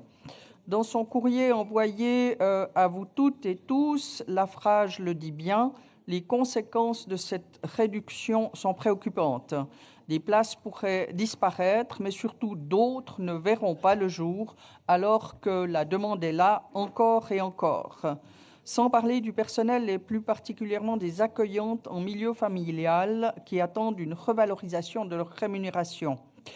Je déclare ici mes intérêts. Je suis municipale à Oran, mais je ne suis pas en charge de l'accueil de jour. Par contre, la commune d'Oran fait partie du réseau Apéro, un nom qu'on n'oublie pas. Le réseau Apéro qui regroupe des communes du haut du district ainsi que de la Haute-Broye. Ce réseau estime le manque à gagner entre 200 et 300 000 francs. Le report sur les communes serait alors très difficile et il le sera plus encore pour les familles. Une place en préscolaire à plein temps représente de 12 à 18% d'un budget familial annuel. Difficile, dans ces conditions, d'ajouter des charges supplémentaires. Or, l'accueil de jour représente, nous le savons toutes et tous, un levier social, éducatif et économique, et qui diminue déjà son temps de travail, la plupart du temps pour s'occuper des enfants, les femmes, et qui risque de perdre ainsi une insertion ou un développement de poste dans le monde du travail, les femmes encore. Insécurité, blocage, appauvrissement, voici ce que vous allez créer si vous soutenez cette mesure. Je vous prie donc, au nom du groupe PS, de renoncer à cette coupe. Je vous remercie de votre attention. Merci, Madame la députée. La discussion se poursuit avec notre collègue Yannick Maury. Merci, Monsieur le Président, Mesdames les conseillers d'État, chers collègues. Alors moi, je vais aussi m'opposer à la réduction de la contribution cantonale destinée à la FAGE, car les coupes prévues permettraient difficilement de financer la création de nouvelles structures. Ça signifie quoi? Ça signifie que des projets pourtant nécessaires et parfois par ailleurs déjà planifiés, il faut le dire, seraient remis en cause ou purement et simplement abandonnés. Et rien que dans le district de Morges, et là je prends évidemment ma casquette de député du district de Morges, ce sont plusieurs centaines de places qui risquent de jamais voir le jour, comme l'ont signalé plusieurs communes et des communes alors vraiment des 4 coins du district qui, je crois, et pour le coup, sont relativement unanimes. Et si on part du principe que la croissance démographique du canton se poursuit, l'offre va mécaniquement diminuer puisque le nombre de places n'augmente pas au même rythme. Donc, en fait, le ratio de places disponibles par enfant va mécaniquement diminuer. Et il est là le vrai risque. D'ailleurs, les rapporteurs de minorité viennent de rappeler que le Conseil d'État n'avait pas donné de garantie quant au maintien des prestations malgré les propos rassurants de M. Ashvanden. Et puis, en l'occurrence, l'occurrence, toutes les communes avec lesquelles nous avons pu être en contact ne partagent pas non plus l'optimisme qui vient d'être exprimé par M. Ashwanden, l'inquiétude des nombreuses communes qui n'ont au passage pas de couleur politique, ça c'est important de le rappeler, est parfaitement justifié. Et quelque chose qui m'étonne, c'est qu'au vu de l'importance du lobby communal dans ce Parlement, je suis surpris que les nombreuses demandes des communes, pour le coup, et par exemple celle de mon district une fois encore, ne soient pas plus écoutées et suivies sur ce point-là, alors que les communes semblent plus écoutées sur d'autres points. C'est quelque chose qui m'étonne et en ce sens, je vais suivre la position défendue par M. Buclin et refuser l'entrée en matière. Merci, Monsieur le député. La discussion se poursuit avec Madame la conseillère d'État, Nuria Gorité. Merci, Monsieur le Président, Mesdames les députés, Messieurs les députés. J'ai entendu les craintes, j'ai lu les pétitions, j'ai lu les très nombreux courriers reçus à mon département et j'ai entendu aussi les préoccupations non seulement des députés qui viennent de s'exprimer, des municipalités, des parents, des structures d'accueil, des professionnels de l'accueil de jour qui m'interpellent. Mesdames et messieurs, s'il y a une politique publique qui me suit depuis mon premier jour d'engagement en politique, il y a de cela fort longtemps, c'est l'accueil de jour des enfants. Et mesdames et messieurs, vous en conviendrez, s'il y en a une à qui on ne peut pas faire leur reproche d'avoir abandonné l'ensemble des professionnels et des parents à leur sort, c'est bien celle qui vous parle aujourd'hui. Quand je suis entrée au département, la contribution de l'État à la FAGE équivalait à 8,9 millions par année. Celle que je vous propose pour l'année prochaine équivaudra à 106 millions de francs. Avec cette progression qu'aucune politique publique n'a rencontrée à ce jour, nous avons su créer des places d'accueil, nous avons su soutenir les parents et nous avons su soutenir les communes, même dans des contextes difficiles.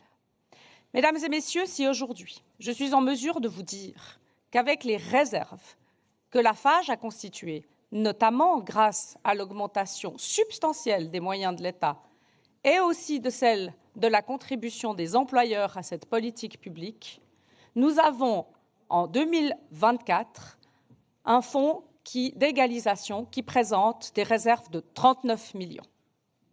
Avec la contribution que nous vous proposons de 9,7 millions l'année prochaine, avec une autre modification qui est celle de changer les modalités de versement de cette contribution à la FAGE pour lui garantir les liquidités, je peux vous affirmer, et avec moi le président de la Fondation pour l'accueil de jour des enfants, qu'il n'y a aucune modification quant au subventionnement des réseaux en 2026.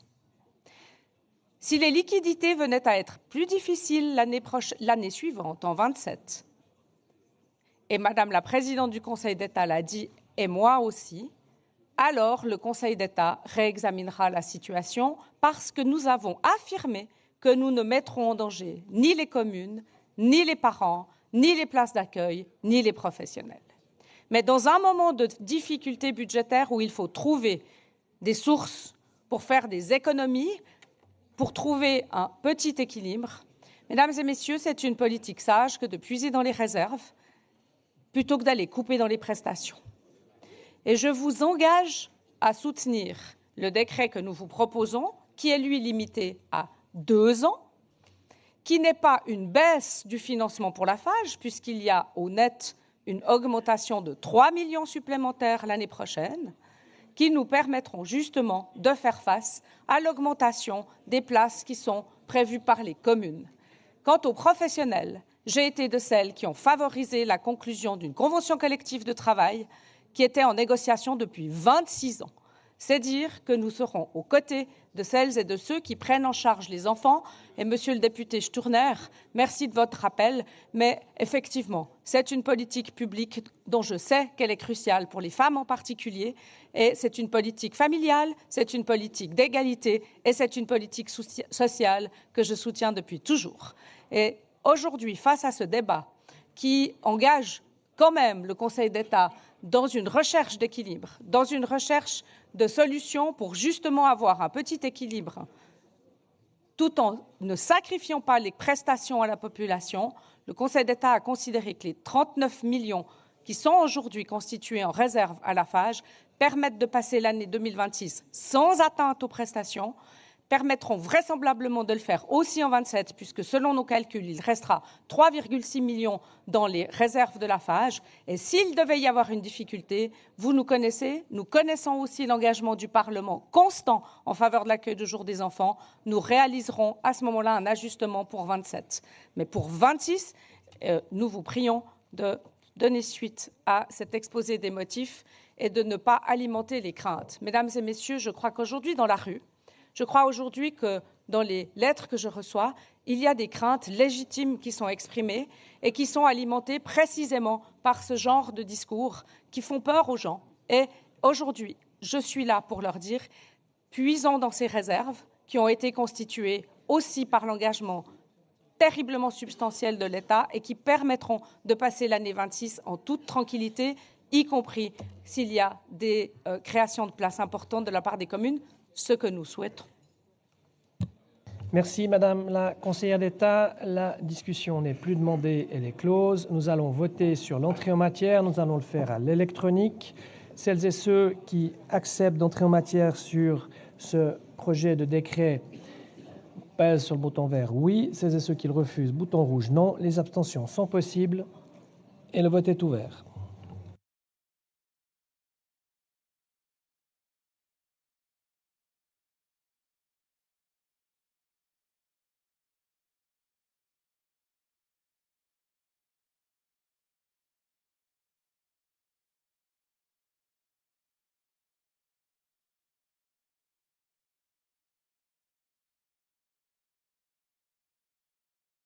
Par 82 oui, 55 non et 9 abstentions, vous avez accepté d'entrer en matière. J'ouvre donc la discussion sur l'article 1 et passe... Pardon, j'avais avant Madame Spack-Eisenrich, c'est... Oui, Monsieur le Président, c'est pour un vote nominal. Alors, s'il y a 20 personnes qui vous soutiennent, on va le faire. Voilà, largement. On recommence l'opération. Celles et ceux qui acceptent l'entrée en matière, vote oui, bouton vert. Celles et ceux qui le refusent, non, bouton rouge. Les abstentions sont possibles et le vote est ouvert.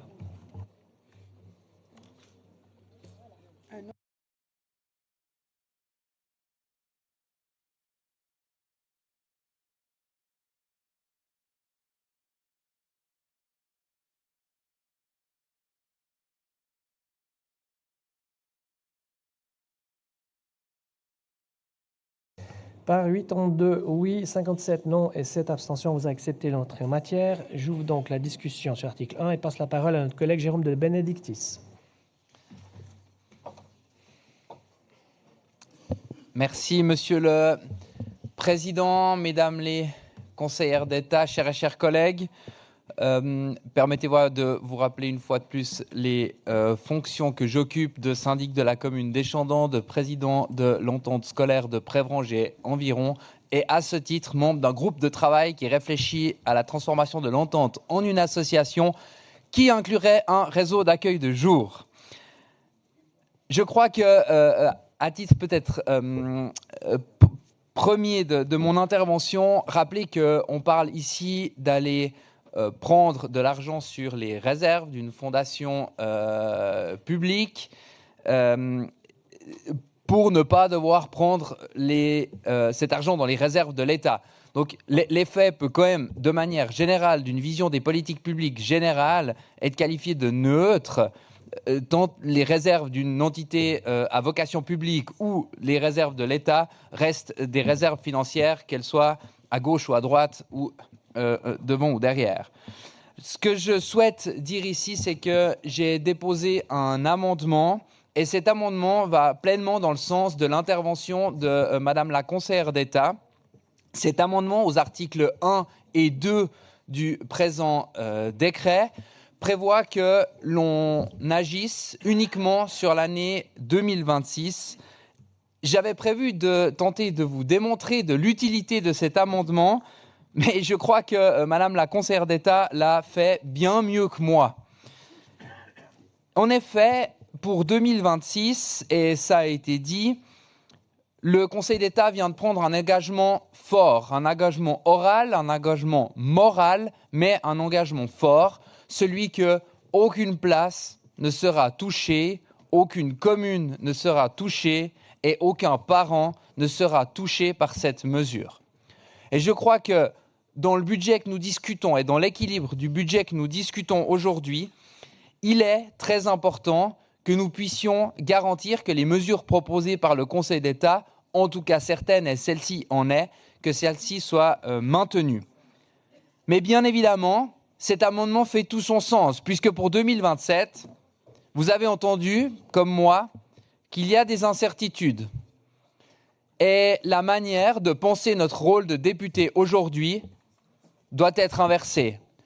Ne donnons pas cet accord de manière tacite au Conseil d'État aujourd'hui pour 2027 également, mais proposons simplement au Conseil d'État de revenir avec un décret similaire en 2027 si cela venait à être nécessaire.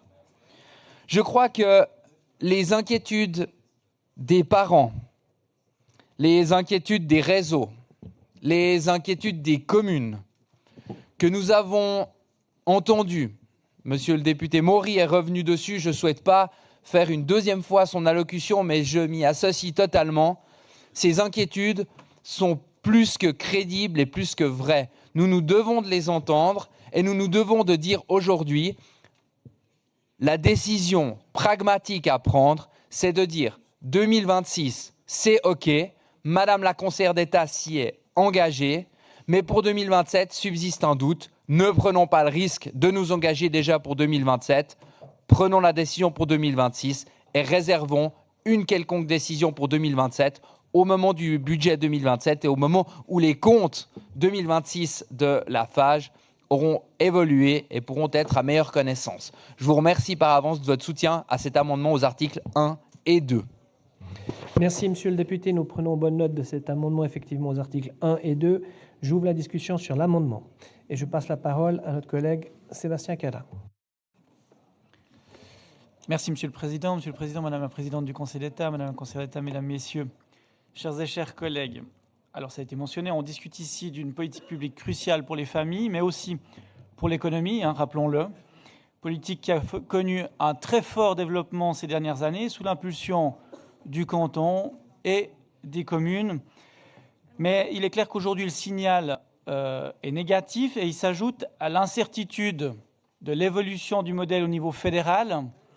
Le modèle devrait changer d'ici 2028. Cette incertitude incite certains réseaux, et c'est des informations qui nous sont remontées par les fêtières, à retarder ou mettre en arrêt des projets de nouvelles places de crèches, et c'est les familles qui finalement en paieront le prix en premier lieu, et l'économie. En ce sens, moi je vous encourage à soutenir la proposition du collègue De Benedictis, garantir que cette ponction sur la FAGE se fera en 26, mais pas en 27, et que si le Conseil d'État souhaite revenir avec quelque chose, il fera la démarche l'année prochaine. Ça me semble important et je vous encourage, notamment les membres des municipalités ici présents, à soutenir cet amendement de notre collègue De Benedictis. Merci, Monsieur le député. La discussion se poursuit avec notre collègue Vincent Bonvin. Merci, Monsieur le Président, Mesdames les conseillères d'État, chers et chers collègues. Alors, je déclare mes intérêts. Je suis municipal à la Tour de Paix et je suis président d'un réseau d'accueil de jour, le réseau réel, réseau Enfance La Tour de Paix. Alors, je ne vais pas répéter ce que plusieurs de mes collègues ont déjà dit, mais je voulais quand même prendre la parole pour soutenir cet amendement. Quand j'analyse un décret comme celui-ci, je me demande quelles seront les conséquences des coupes annoncées. Nous avons besoin de faire des économies et c'est 9,7 millions d'économies pour l'État en 2026 et en 2027. Mais quels sont les coûts cachés de cette mesure ? Donc, comme il a déjà été dit, pour 2026, la FAGE a des réserves comptables à disposition. Elle pourra donc absorber cette baisse de financement de l'État sans la reporter sur les communes et sans toucher aux prestations. Pour 2027, il existe par contre une inconnue. Il n'y aura peut-être plus assez de réserves comptables et une partie de ces sous pourront être reportés sur les communes avec des conséquences sur celles-ci. Il y a là un enjeu de cohérence et de bonne gouvernance, et avec mon regard du terrain, je vais tenter de vous donner quelques informations supplémentaires. Pour les communes, tout d'abord, le mécanisme prévu pour 2027 crée potentiellement un report de charges unique, mais potentiellement très lourd. Le montant global de près de 10 millions répartis sur plus d'une trentaine de réseaux signifie pour plusieurs communes un effort supplémentaire de plusieurs centaines de milliers de francs potentiellement. Il y a là deux problèmes majeurs que je tenais à souligner. La première, c'est l'absence de prévisibilité. Aucun réseau n'est aujourd'hui en mesure de chiffrer précisément l'impact. Cela empêche les communes d'intégrer ce montant dans leur planification. Deuxièmement, c'est l'effet immédiat sur les décisions d'investissement. En effet, plusieurs communes ont déjà suspendu, retardé ou renoncé à des projets d'ouverture de places. Or, le taux d'équipement se calcule sur plusieurs années. Un gel d'une année créera un effet retard qui se paiera en accentuant la sous-capacité structurelle actuelle.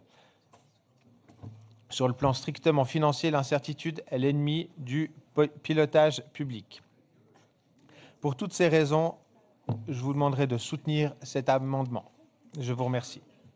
Merci, monsieur le député. La discussion se poursuit. Elle n'est plus demandée, elle est close. Je vais vous faire voter. Je vous fais voter à l'électronique. Celles et ceux qui acceptent l'amendement de notre collègue De Benedictis pour les articles 1 et 2, votent oui. Celles et ceux qui le refusent, non. Bouton rouge. Les abstentions sont possibles et le vote est ouvert.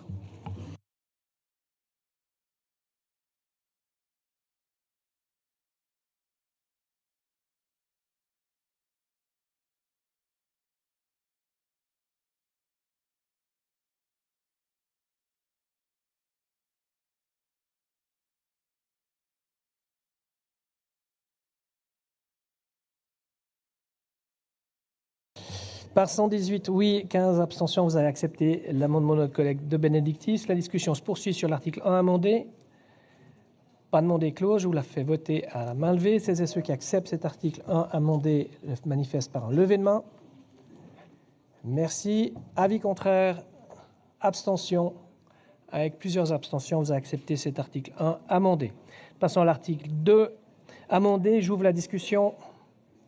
Discussion pas demandée close. Je vous fais voter sur cet article 2 amendé. Celles et ceux qui soutiennent cet article 2 amendé le manifestent par un lever de main. Merci. Avis contraire. 2, 3, 4, 5. 5 non. Et abstention. Quelques abstentions. Vous avez accepté cet article 2 amendé. Passons à l'article 3. J'ouvre la discussion. Article de discussion pas demandée clos. Je vous fais voter. Celles et ceux qui acceptent l'article 3 le manifestent par un lever de main. Merci. Avis contraire. 1. Abstention. Quelques-unes avec un avis contraire, quelques abstentions. Vous avez accepté cet article 3. Et nous avons ainsi terminé le premier débat pour ce projet de décret. Nous passons à la page 223. À savoir le projet de décret fixant une modalité d'application spéciale de la loi sur l'assainissement financier au sens de l'article 165 de la Constitution du canton de Vaud et du 14 avril 2003 durant les exercices comptables 2025 à 2030. Et je passe tout d'abord la parole à notre collègue Florence Gross. Merci, Monsieur le Président, Mesdames les conseillères d'État, chers et chers collègues. Une mesure proposée par le Conseil d'État dans le but d'assouplir le mécanisme de frein à l'endettement sans pour autant toucher le cadre constitutionnel afin de pouvoir utiliser lors du bouclement des comptes des divers excédents possibles, ce qu'il ne peut pas faire jusqu'à maintenant, et ceci afin de pouvoir faciliter le bouclement des comptes dans les années à venir, dans cette période plus compliquée financièrement, et du coup de ne pas agir que par mesure d'assainissement, mais d'avoir eu plus de latitude de fait dans le bouclement des comptes. Cette mesure proposée par le Conseil d'État a été adoptée tant en entrée en matière que pour la majorité des articles par l'unanimité de la Commission des finances. Merci Madame la députée. Je passe maintenant la parole à notre collègue Adrien Buclin pour la minorité 2. Merci, Monsieur le Président. Alors, c'est suffisamment rare pour être signalé. Voici une révision légale du budget 26 que nous soutenons. Le scénario vécu à partir du printemps 25 avec ces mesures d'assainissement à prendre sans délai, alors que l'État est assis sur une fortune au bilan 24 de quelques 4,7 milliards, eh bien, cette situation a montré l'hyper-rigidité des règles financières actuelles et du frein à l'endettement dans sa forme actuelle. Le Conseil d'État propose donc ici, heureusement, un aménagement qui permettrait d'utiliser une partie de la fortune lors du bouclement des comptes pour éviter de repartir lors du prochain bouclement dans ces mesures d'économie à marche forcée et sans contrôle parlementaire, comme cela s'est passé durant cette année. Nous vous invitons donc à soutenir ce léger assouplissement des dispositions financières, ces dispositions qui ont montré ces derniers mois toutes leurs limites. Je vous remercie pour votre attention. Merci, Monsieur le député. La discussion se poursuit avec notre collègue Alexandre Demetriades. Merci, Monsieur le Président. Monsieur le Président, Mesdames les conseillères d'État, chers et chers collègues, le groupe socialiste soutiendra cette réforme proposée par le Conseil d'État qui nous apparaît comme être une mesure minimale à proposer pour faire face à la rigidité de notre cadre légal qui a déjà été évoqué là par le rapporteur Buclin qui soutient également cette modification.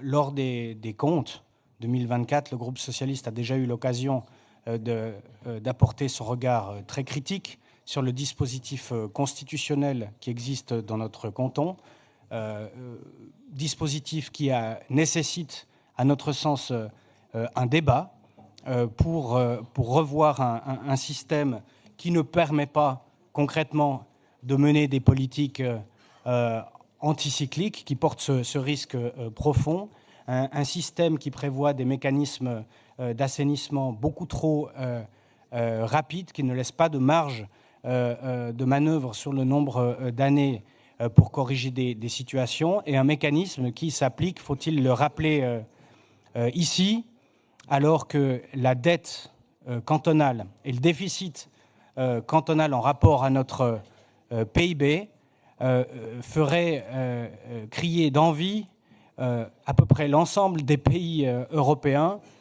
y compris celui le plus connu pour ses velléités de rigueur budgétaire, à savoir l'Allemagne, qui défendait corps et âme un modèle de 60% de dette au regard du PIB et de 3% de déficit au regard du PIB.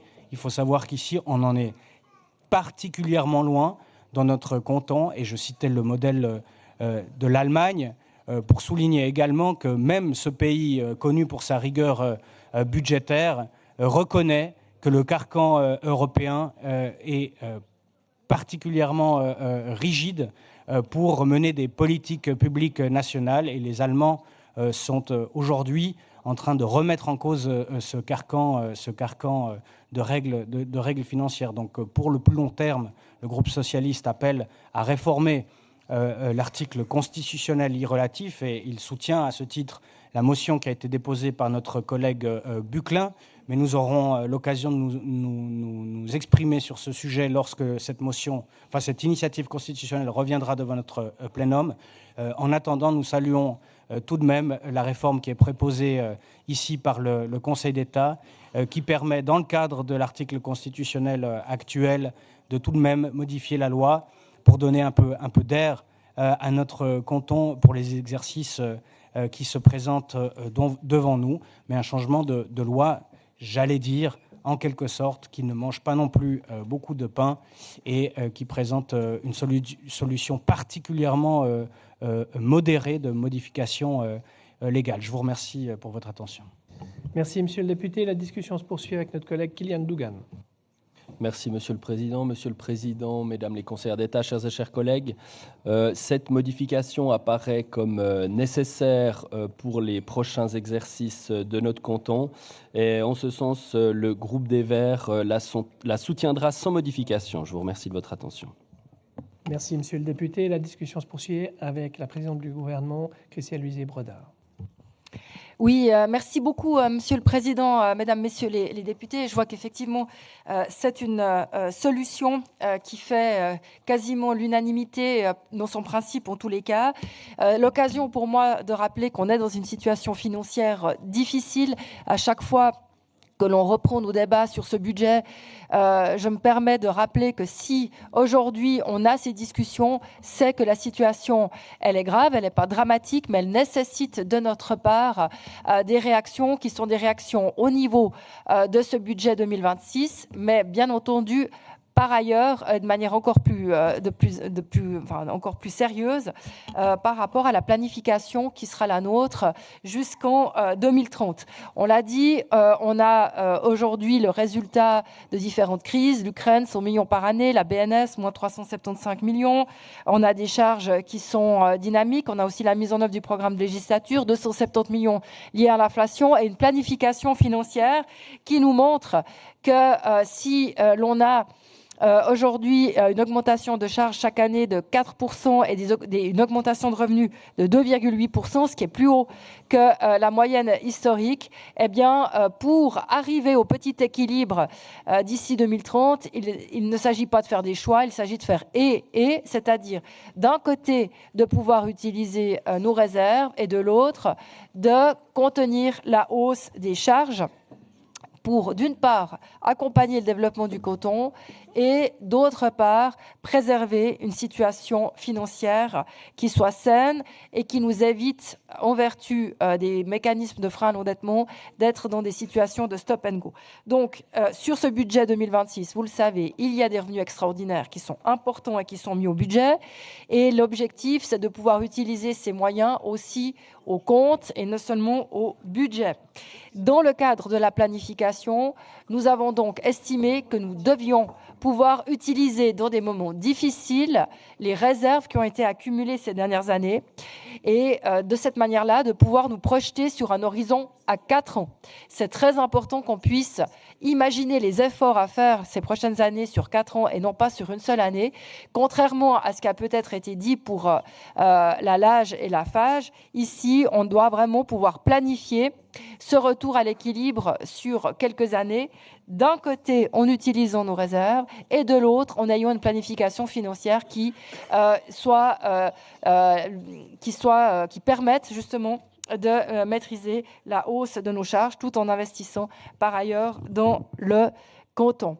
Donc vous voyez que là, on a vraiment trouvé un équilibre au sein du gouvernement, aussi au sein de la COFIN, et je vous invite très clairement à entrer en matière sur cette modification de la LAFIN qui est voulue pour une durée déterminée sur 4 ans, de manière à pouvoir nous projeter non seulement dans l'urgence d'un débat parlementaire sur le budget, mais nous projeter à horizon 3 ou 4 ans, à la fois sur, effectivement, la manière dont on va pouvoir traiter nos budgets ces prochaines années, mais aussi, justement, qu'on puisse bénéficier de ces réserves. Et ce n'est pas des petits montants. On parle ici de 2 milliards qui seraient injectés dans les budgets d'ici 2030. Merci, Madame la conseillère d'État. La discussion se poursuit. Et plus demandée, elle est close. Je vous fais voter sur l'entrée en matière. Je vous fais voter à main levée. Celles et ceux qui acceptent l'entrée en matière sur ce projet de décret le manifestent par un lever de main. Merci. Avis contraire? Il n'y en a pas. Abstention? 3 abstentions. Avec 3 abstentions, vous acceptez l'entrée en matière. Nous allons donc examiner article après article. J'ouvre la discussion sur l'article 1. Pas demandé, close. Je vous fais voter. Celles et ceux qui acceptent l'article 1 le manifestent par un lever de main. Merci. Avis contraire? Abstention? À l'unanimité, vous avez accepté l'article 1. J'ouvre la discussion sur l'article 2. Pas demandé, clos. Je vous fais voter. Celles et ceux qui acceptent l'article 2 le manifestent par un lever de main.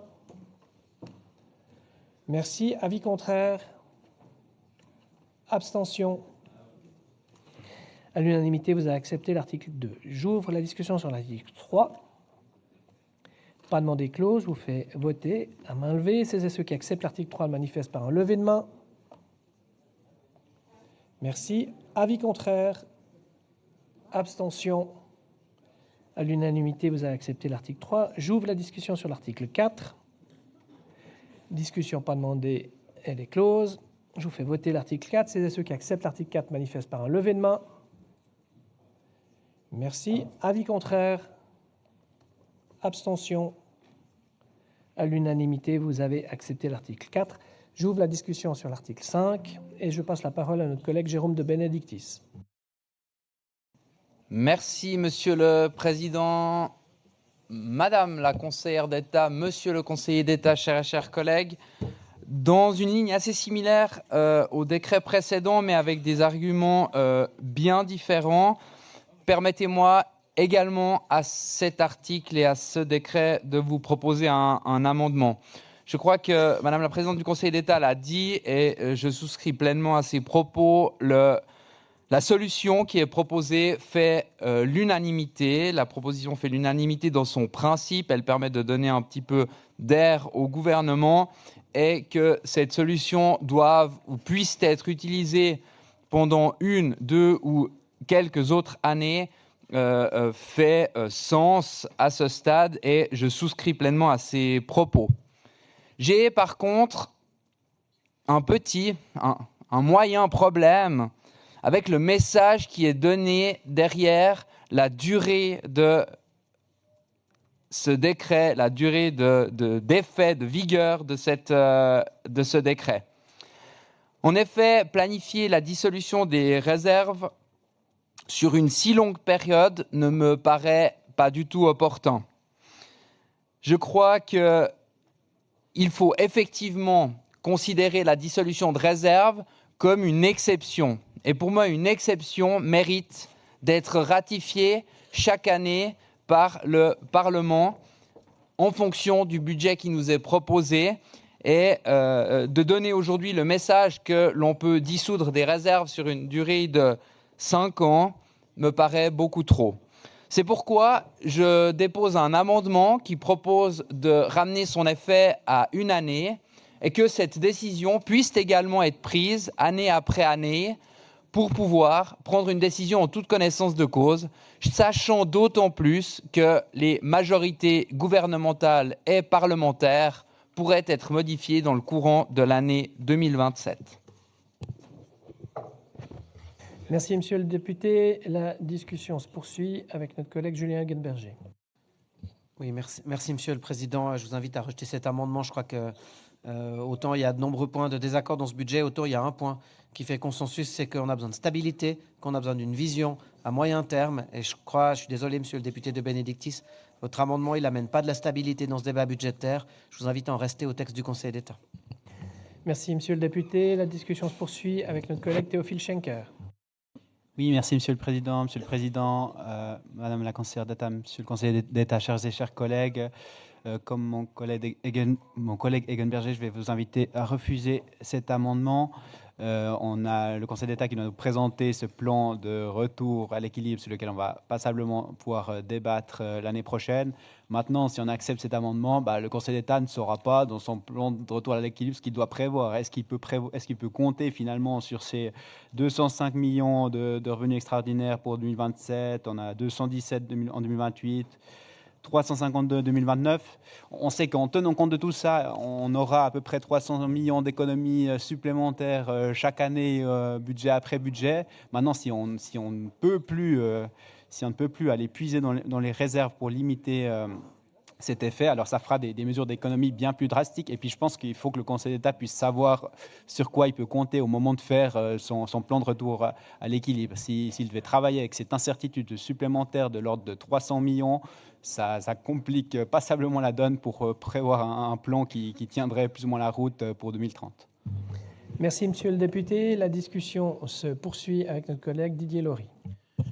Monsieur le Président du Conseil, Mesdames et Messieurs, vos titres et fonctions, permettez-moi de soutenir la proposition de notre collègue de Benedictis, parce que plus j'entends la position de dire qu'il faut planifier sur 5 ans, on confond une fuite en avant et une réflexion sensée, année après année, en fonction des éléments volatiles qui constituent la nouvelle péréquation et les rentrées fiscales et RIE 3 et toutes les inconnues aujourd'hui que nous avons.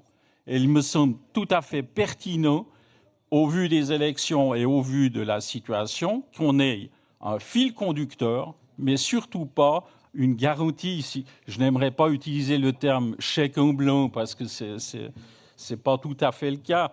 Mais je rappelle que le Conseil d'État avait déjà utilisé des préfinancements sans nous soumettre la possibilité de dire si on était d'accord ou pas, malgré qu'elles étaient inscrites dans les lignes budgétaires. Donc je pense que l'amendement a tout son sens. Et si on veut vraiment avoir des bonnes mesures pour l'avenir, pour nos successeurs, et dans le respect total de MCH2, parce qu'il faut remercier le canton d'appliquer enfin MCH2 sur les préfinancements. Et je signale quand même que cette ouverture d'esprit est assez intéressante. Donc je soutiendrai la proposition de mon collègue de Benedictis. Merci, Monsieur le député. La discussion se poursuit avec notre collègue Nicolas Souter. Merci, Monsieur le Président, Madame la Conseillère d'État, Messieurs le Conseil d'État, chers collègues. Alors moi, je vous invite à refuser cet amendement. Je pense que, comme l'a dit mon préopinant, ce n'est absolument pas un chèque en blanc. Chaque année, le Conseil d'État viendra avec un budget. On verra si des réserves sont prises et on les validera à ce moment-là. Je pense qu'il ne faut pas confondre les comptes et le budget. Les préfinancements, il n'y en a pas dans le budget, c'est dans les comptes. Donc moi, je vous invite clairement à refuser cet amendement. Je vous remercie. Merci, Monsieur le député. La discussion se poursuit avec Madame la conseillère d'État, Christelle Luzet-Brodard. Oui, merci beaucoup, Monsieur le Président, Mesdames, Messieurs les députés. Au nom du Conseil d'État, je vous invite à rejeter cet amendement. C'est clair que pour nous, c'est des équilibres qui sont très importants à maintenir. On évoquait aussi le dialogue qu'il peut avoir entre les différentes forces politiques et la manière dont on doit pouvoir travailler non seulement avec le Parlement, mais aussi au sein du gouvernement. À la suite de ce débat budgétaire, on va entamer, et on a déjà entamé une réflexion sur la planification à horizon 4 ans. Vous avez raison, Monsieur Lory. Une planification reste une planification, c'est-à-dire qu'elle peut être vue dans ses cibles chaque année au moment du débat budgétaire. Il n'en demeure pas moins que nous avons besoin d'une certaine prévisibilité pour aujourd'hui mettre en place potentiellement des réformes qui peuvent être structurelles et qui, pour certaines, n'en prendront pas forcément effet uniquement sur l'année 27. C'est peut-être des réformes qu'on peut imaginer pour 28 ou jusqu'à 29 ou 30 en fonction des éléments qui seront en discussion. Et c'est dans ce contexte-là que nous avons toutes et tous besoin d'une certaine sécurité par rapport à l'utilisation des réserves qui sont les nôtres, de manière à pouvoir nous projeter dans le cadre de la construction de cette planification. Et je vous remercie donc de rejeter cet amendement. Merci Madame la conseillère d'État. La discussion se poursuit. Elle est plus demandée, elle est close. Je vous fais voter. Je vais essayer de le faire à main levée. Celles et ceux qui acceptent l'amendement de notre collègue de Benedictis le manifestent par un lever de main. Avis contraire. Abstention. À une très nette majorité, vous avez refusé l'amendement de notre collègue de Benedictis. Et quelques abstentions. La discussion se poursuit sur l'article 5. Pas demandé, close. Je vous fais voter l'article 5 non amendé. Celles et ceux qui l'acceptent non amendé le manifestent par un lever de main. Merci. Avis contraire.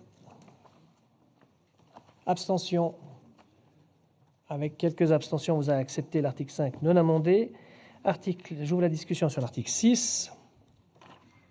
Discussion pas demandée, elle est close. Je vous fais voter sur l'article 6. Celles et ceux qui acceptent l'article 6 manifestent par un lever de main. Merci. Avis contraire. Abstention. C'est à l'unanimité que vous avez accepté cet article 6. Avec l'acceptation de cet article 6, nous avons terminé le premier débat de la LAFIN. Nous avons également terminé le premier débat, tous les premiers débats sur la brochure blanche. Je vais lever la séance. Nous reprenons cet après-midi à 14h précises pour les questions orales, puis les budgets d'investissement et de fonctionnement. La séance est levée.